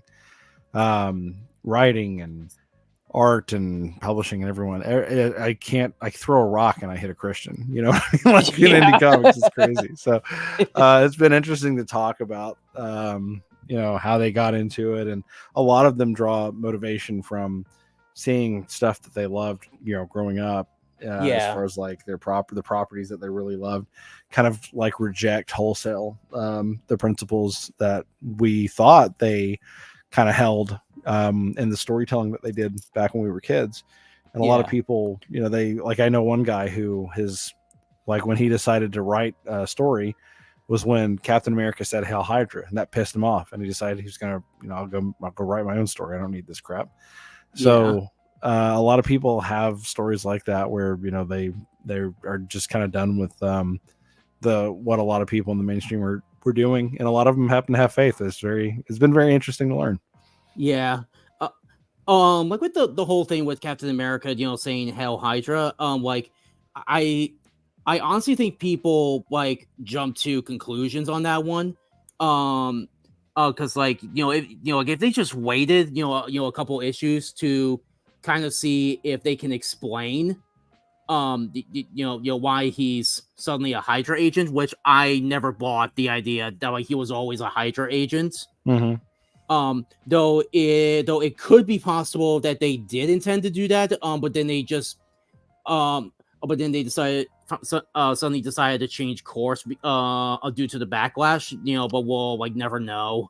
It's hard to say. It's really hard to say without knowing, because we weren't in the editorial meetings, we weren't in the boardroom or whatever. I can see the editorial like, okay, there's like major backlash, on Captain America being secretly being a Hydra agent. Like it's not too late to change course now. Yeah, exactly. Well, we better fix that. Whoops. Yeah. Oh, just kidding. Like he was never a Hydra agent. No. You're stupid. You thought that we were serious? No, it was all part of the plan. It's all part of our plan the entire time. Gotcha. We've been planning that for years. Yeah, exactly. Oh man. Yeah, that's so true, probably. Oh yeah, like like with my first issue, like it took me like a whole year to finish. Because like I know a bunch of people, and like I kind of decided not to go like the whole like crowdfunding route. Mostly because like I never felt I needed it. I never felt I needed it because like I work a full-time job as a welder, so I'm not in Welders make any- good money, right? Oh yeah. Yeah. So I was never in any like financial trouble. Yeah. You know, I'm like I would love, one day to be able to like just do this for a living, and like just quit my job, but right now Yeah, sure. like is not the time. Yeah. So like I just need a job to like keep me financially stable. Yeah, of course. Yeah, and like I've been working on this story for over 10 years, like ever since like I graduated high school. Yeah. And I'm like 35, so I had plenty of time to work out on my story, which if there are any like independent comic creators, and if you want to make your own Superman story, start planning now. That's true. Start planning now. Perfect your story. Kind of work on the story a bit. Yeah. So that when the time comes, you can just release it on day one. Exactly. You just have it in the pipes. Yeah, that's where Ready like to a lot of like game studios and movie studios like they've been aware that Mickey Mouse or at least Steamboat Willie was going to go to public domain soon. Yeah. So they planned ahead, on using the character, so that when the time comes that he was officially on public domain, like they could just release it on day one. Though I think, have you heard of this video game coming out called Mouse? Mouse? No. Yeah, so like I think it's from the same studio that made like the Cuphead games. And it's like this rubber hose, a classic rubber hose, black and white, sort of like a shoot 'em up game. And I heard rumors that like the final boss of that game is going to be Steamboat Willie. Oh my god, I think that's going to be fun. Yeah.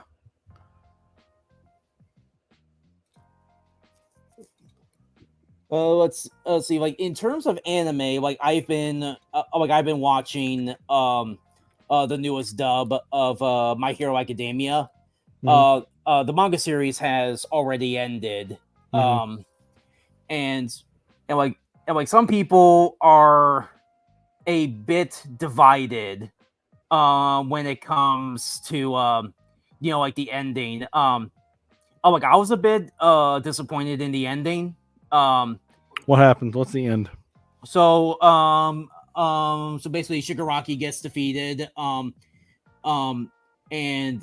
Deku is like on the verge of losing One for All. Okay. And at the epilogue, like Deku becomes a teacher at the UA. And All Might at the very end like gives him it's sort of like an Iron Man suit, but it's like meant to look like the outfit that he wore when he was a student. Okay. So that he could still be a superhero, like without the all for one powers. So what are people mad about? Well, I think it's that that like it. Okay, so like in the very beginning of the manga, like Deku pretty much said, "This is a story of how I became the number one hero," and then it ends with him becoming a teacher. And it's like, really, like that's how he became the number one hero. So I guess they kind of felt like, what's the term? Like they were not lied to, but they were, they had their expectations subverted. they had their, they had their expectations subverted, and I know that Oda, the creator of One Piece, has said like, no guys, the One Piece is no guys, the One Piece is not friendship. Like it's an actual treasure. Maybe the real One Piece is the friends we made along the all way. the way. Yeah.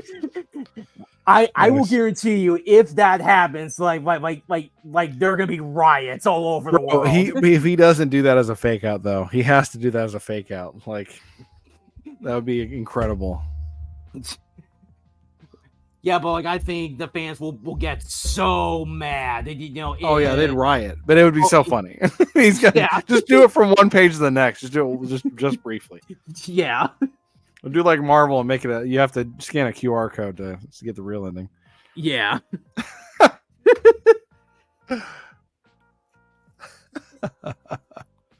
Oh, that's crazy. I don't know. I guess I've only watched I don't know, up to season 3 or 4, I think, of the show. Does he ever become the number one hero at any point, or does that never happen?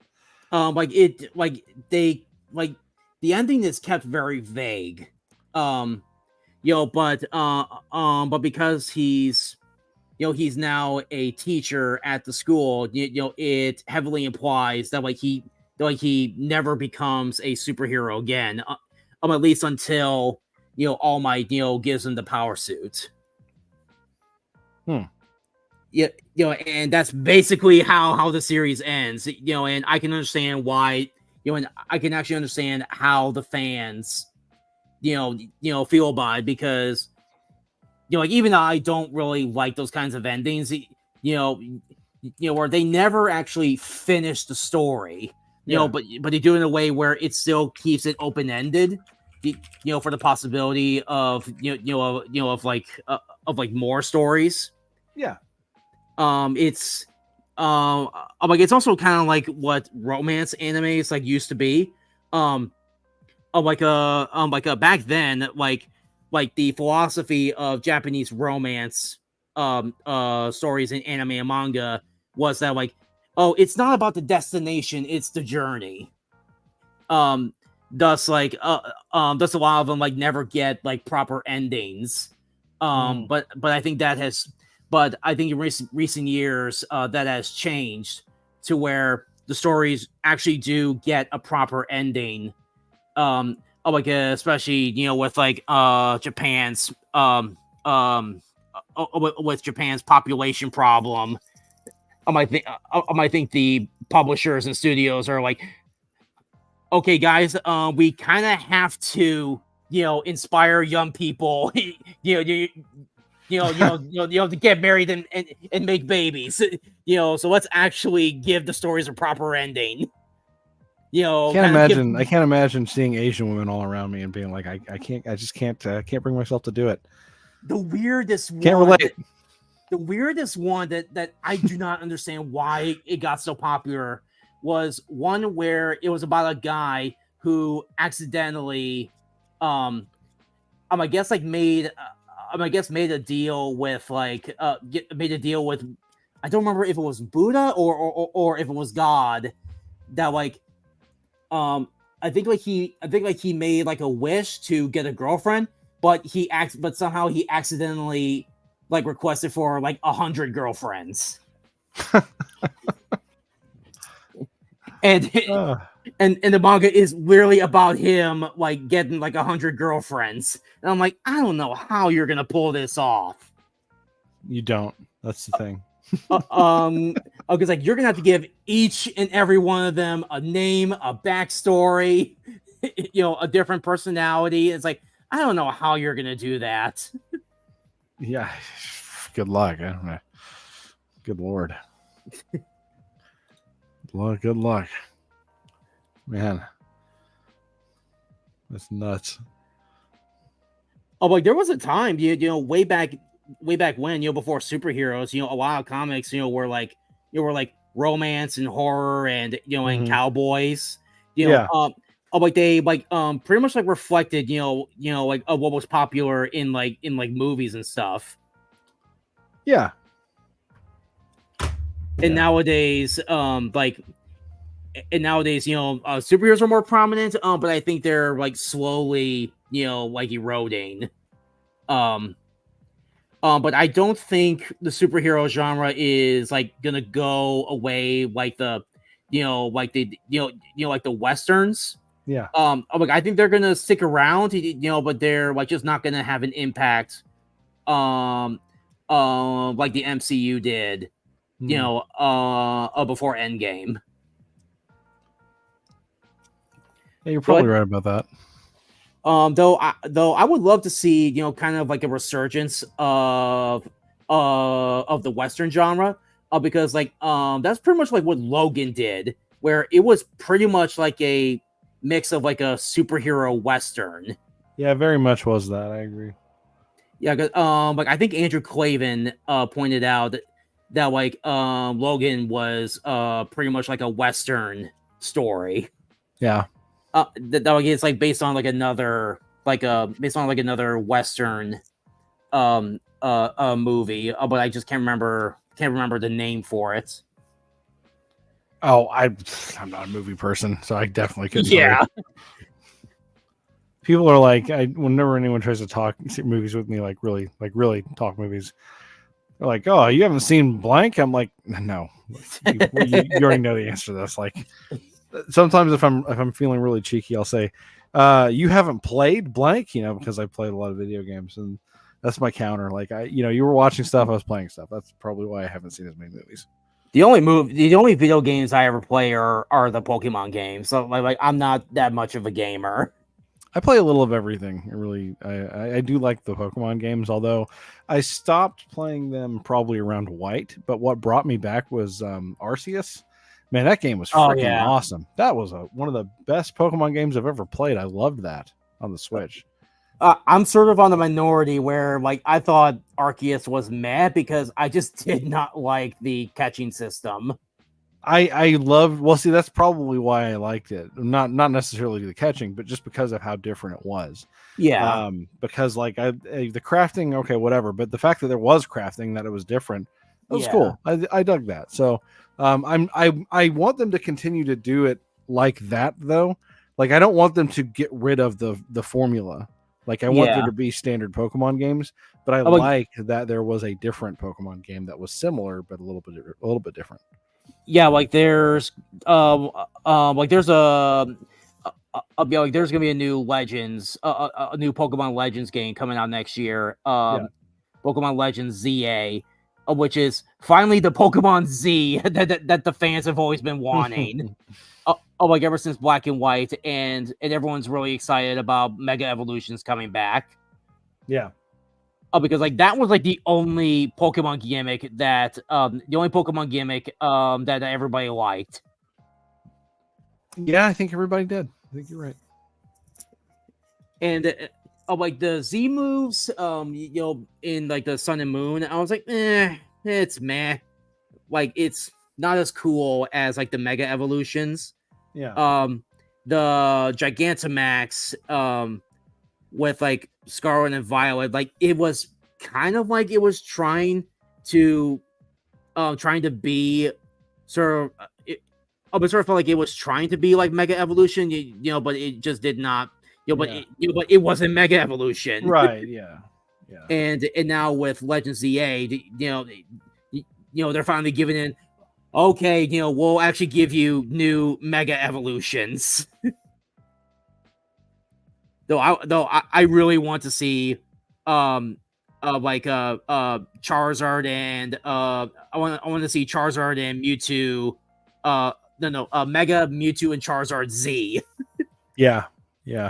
Because they gave them X and Y version, now you gotta finish it with Z. Amazing.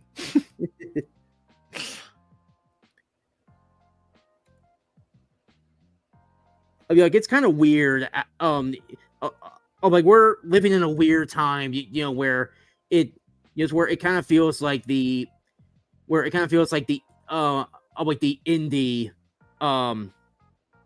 where like the indie crowd is slowly starting to become more mainstream than the actual mainstream. I think for comic fans, maybe Yeah.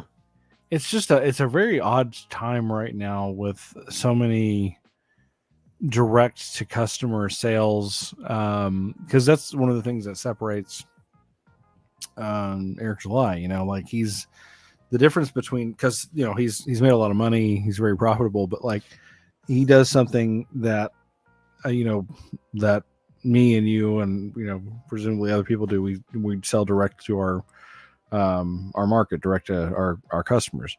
Yeah. But distributors still exist, and like Antarctic Press and people like that, they will still do traditional distribution methods. Yeah. So that's where I think it's very interesting right now, is seeing how successful that might be.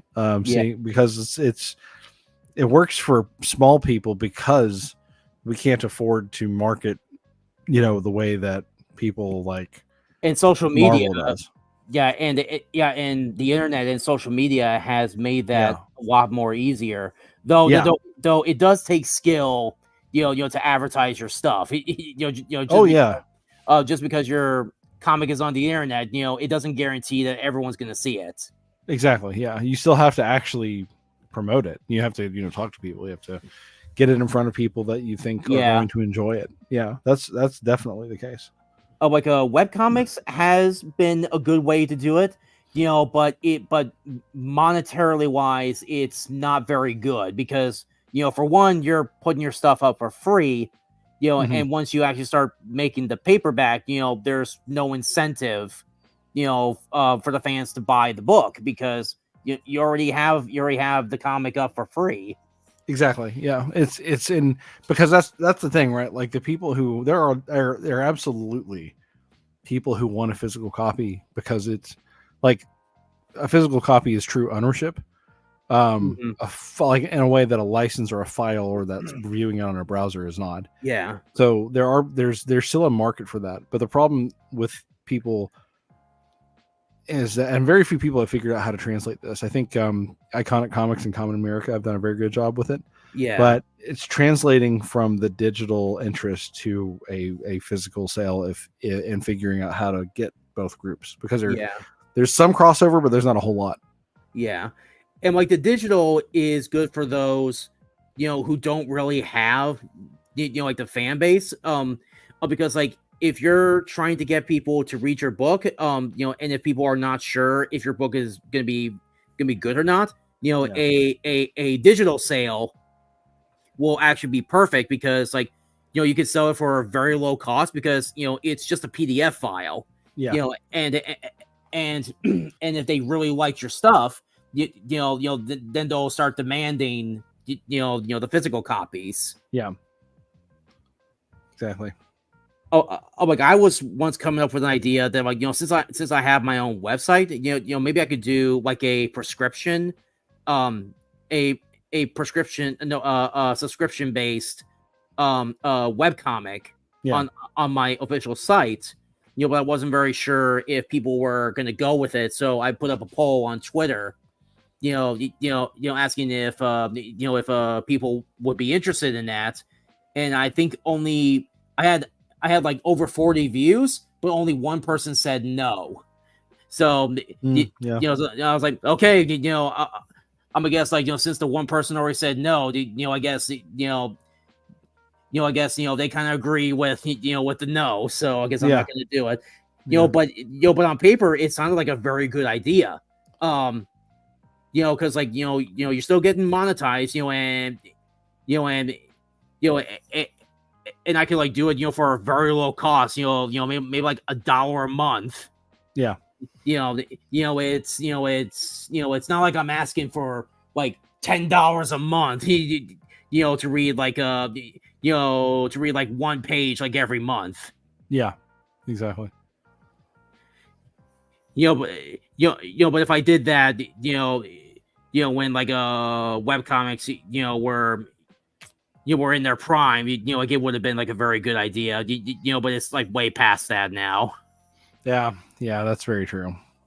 That is very true. There was definitely kind of like a I don't want to call it like I don't want to say gold age or anything, but webcomics were fire for a while there. Yeah, and like you mentioned, Common America. Like I always thought that like if my series got popular enough, like I would love to do a crossover, with King of Justice and Common America. Yeah, that's they do crossovers a lot too, which is really cool to see. Like like I haven't seen any of that. Like I don't think they put up their crossovers, on their website. Volume it was either volume 8 or the crossover they did with Black Hops. But there was like I think it might have been the Black Hops crossover where they brought in like tons of people from other comics. Yeah, but like isn't like Black Ops like actually part of their universe? It is, yes. Yeah, they're actually girls from Common America are reserve members of Black Ops actually. Okay. Because like that's technically not a crossover. If it's part of the same universe. Like I'm sort of thinking that like like a crossover between like a crossover, kind of like what well, that's what I mean. Like in that one, they had like Tomorrow Girl show up, and they've had a lot of other people show up. Yeah, when I think of crossover, I think of like TMNT and Batman. Yeah, where it's like two completely different companies, working on the same project. Yeah. And I think Common America and King of Justice will be a really fun one. Yeah, that would be cool. That would be cool. I can see that working. To where like I would propose to them that like there will be like two different versions of the crossover. To where there's like the XP Comics version, and then there's the Iconic Comics version. Where like in the XP version, maybe Common America comes to the XP Comics universe. And then for Iconic Comics version, Mel Melchizedek goes to the Common America universe. Mm-hmm. And since my series has pretty much hinted in a multiverse, like the crossover with Common America like could technically be considered canon. That's true, right? But it doesn't have to. Like have you heard that like there's gonna be a TMNT and Naruto crossover comic? I did. I guess I could see that working. I haven't watched a minute of Naruto or read the comics, but I could see it working with the ninjutsu. Yeah, like I think that's actually fitting because they're both ninjas. Right, exactly. This just seems perfect, right? Yeah. I think what they're gonna do is that it's kind of like its own story where they kind of pretend like, oh, the TMNT were always part of the Naruto universe, but it's not canon. Right. Yeah. And TMNT has did a crossover with Batman. That one was very successful. Yeah, that one did do really well. Like they even made an animated adaptation of it, and it is it's fantastic. Like it's the meme was amazing too. Of like Raphael, this is when my parents died. Cow a bummer, dude.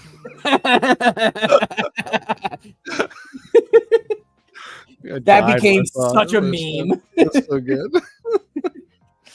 and then TMNT is now doing a crossover with Power Rangers. Yeah.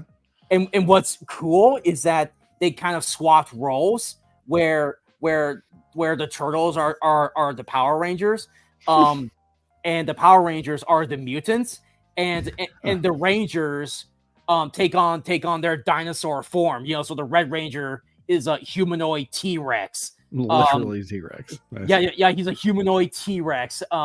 The Blue Ranger is a Triceratops. The Pink Ranger is a pterodactyl. That's Yellow crazy. Ranger is a saber tooth. Black Ranger is a mammoth, and the Green Ranger is sort of like a is a humanoid dragon. That's crazy. Though a lot, though there has been like some backlash from the Power Ranger comics fans Oh. that the Power Rangers are doing too many crossovers. No.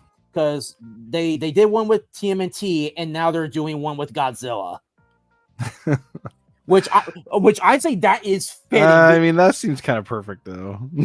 that is fitting, because especially with the Dragon Zord, like it's literally a Mecha Godzilla. Yeah, exactly. It just kind of seems like it was kind of made for it, Yeah, but the fans are getting sick of like they're getting sick of the crossovers, which I completely understand.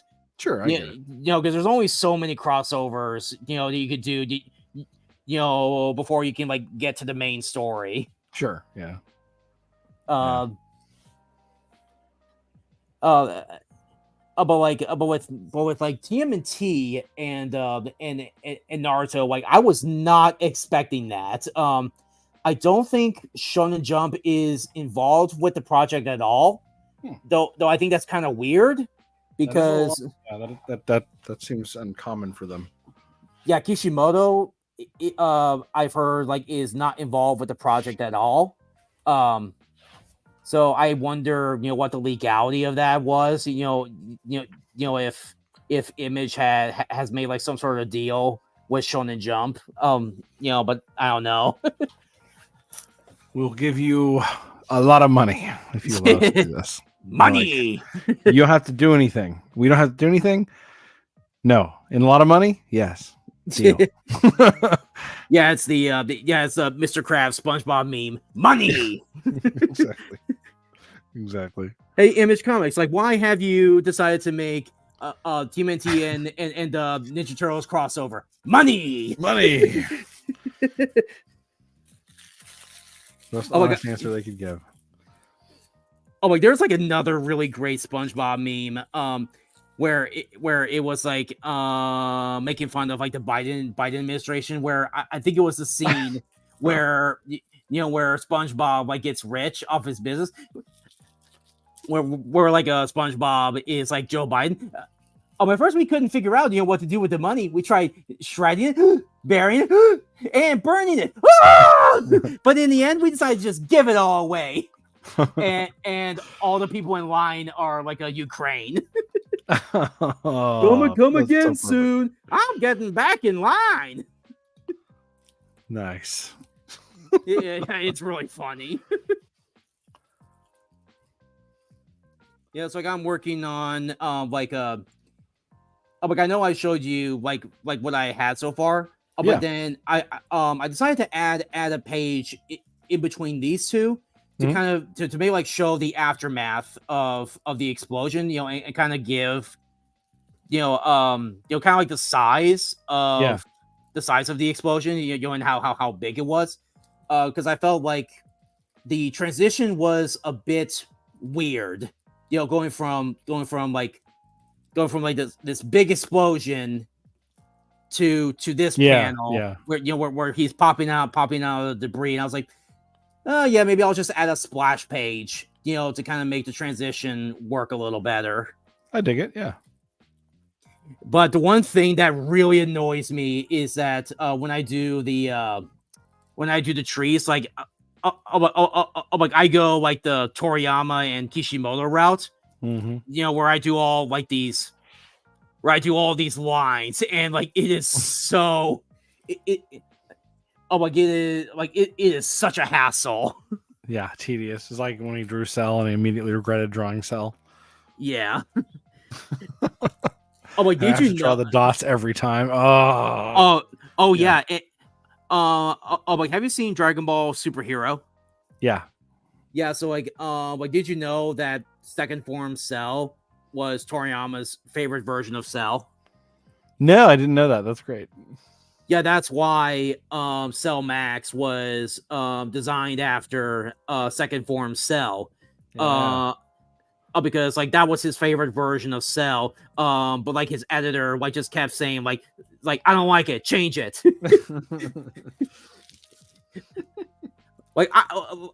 I would just like it just sounds so interesting, hearing the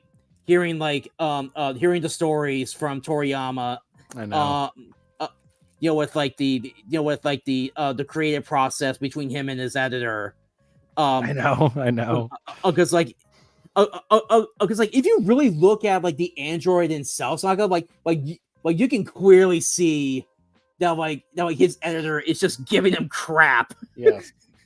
like it's just really making him work for it. To where when he made Dr. Gero and Android 19, like his editor was like, really that's the next big bad. And inconspicuous old man and mime. It's like in the Dragon Ball Z abridged Kai, when they have Dr. Gero run back to his lab. He's like, time to unleash the other androids. Yes, the androids that were a part of the story from the very beginning and part of my plan. Yeah, it's great. And then the Android 17 and 18 and the others still didn't like him. I can just see Toriyama's frustrations. Like, what do you want? I completely understand why he was like, where he got to the point where it's like, okay, I'm done with this. If you want me to do any more, I'm going to do whatever I want, and I want to make an obese bubblegum man. That's the villain. Yeah. And they were like, all right, fine. And he's like, haha. I completely get it. Toriyama actually intended to end Dragon Ball Z with the Cell Saga. Yeah. Like he wanted to end the entire thing with the Cell Saga. But I guess the series was so popular. Money, we need you back. Exactly. And, right. and this is 100% true. The reason that Toriyama, the real reason why Toriyama came out of retirement to make Dragon Ball Super was because of Dragon Ball Evolution. I can't blame him. Yeah. I can't. How dare you sully my reputation? Yeah. I would have been salty about that too. I get it. Yeah. I get it. And I'm actually glad that like Super like actually, sort of like completely erased Dragon Ball GT. Yeah, same. I'm not a fan. If someone is, it's cool. I dig it, but I'm not, I like the Super Saiyan 4, but I don't think it should be a Super Saiyan transformation. I never understood why the clothes change and he gets pink body hair. Like I never understood like why did whatever. I don't know. Whatever, in the words of Linkara, it's magic. I don't have to explain it. Yeah, exactly. There you go. I've had a wonderful time talking, but I do need to get going. Right. But thank you for having me on. I appreciate it. Oh yeah. Yeah, this was really fun. We should definitely do it again sometime. Hopefully there'll be more people showing up. Like as far as I can see, we only have like one person looking. Well, the trick is to get a large panel of a bunch of people with big audiences and trick them all into coming, and then get them to stay. Yeah, but I'm actually not a fan of like a big panel stream. Like I much prefer like a one-on-one, conversation. Maybe a 3-person is the maximum, but I just don't, I just don't like, like what Katie Dids and Frog Tony do. Like it's just not for me. I don't like. I mean, generally, I'm not a streamer. I'm a video editor, but the only time you stream, the only time you stream is when there's like a big debate, right? Because that's the. I look at. I've spent a lot of time looking at like comic book channels and seeing what brings in viewers, and if you're huge, if you're like Ethan Van Sciver brings in a lot of viewers. Oh yeah, but that's because he's Ethan Van Sciver. But I know a lot of people who fire up a webcam and they talk and they get 5 or 6, and that's why I was like, well, I think the edited video route might be the way to go, because like it creates evergreen content that people will want to watch later on. And the debate thing is just kind of trying to catch lightning in a bottle, because if you get someone, like, you get one side that's angry and the other side that's angry, and then all their fans show up and get angry at each other, well, thanks for the views. Yes, let the hate flow through you. As I sent, I'll send you a video later, but I made it as a joke and I sent it to a friend of mine. And again, it's another Dragon Ball Z abridged reference. And I took Krillin and I put my logo on his forehead. And it was that moment where he's talking to Trunks and Vegeta, and he's like, "Guys, seriously, it's me, Krillin, everyone's friend." It's like, I guess, yes, that's me. It's just like, you guys can be as mad as each other as you want, but you know, I'm not going to pick any fights. I just want to be everybody's friend. Didn't Frieza blow you up? Didn't Frieza blow you up? Oh yeah. Then you wish you watch out for that. That's you. Such a great show. Oh yeah. Like, I really wish they would come back and do I really wish they would come back and do the Boo Saga. Same, yeah. Because like I know they work with Devil Artemis, he does like the 3D animation. I think they can do the Boo Saga, but just use the 3D animation. Yeah, just outsource it. Make him do it. Yeah, and and they actually have a lot more freedom, because like they don't have to rely on the Toei animation, thus they can't really get in trouble with Toei animation, and when it comes to like jokes, they actually have a lot more freedom. Yeah. Because like there were probably a lot of jokes, that they wish they could make, but they were so limited. Yeah. To with the footage. Yeah, exactly. But yeah, well, you gotta get out of here. I gotta get out of here. But yeah, seriously, thanks again. It was good chatting, and I'll stay in touch, man. All right. Later, guys.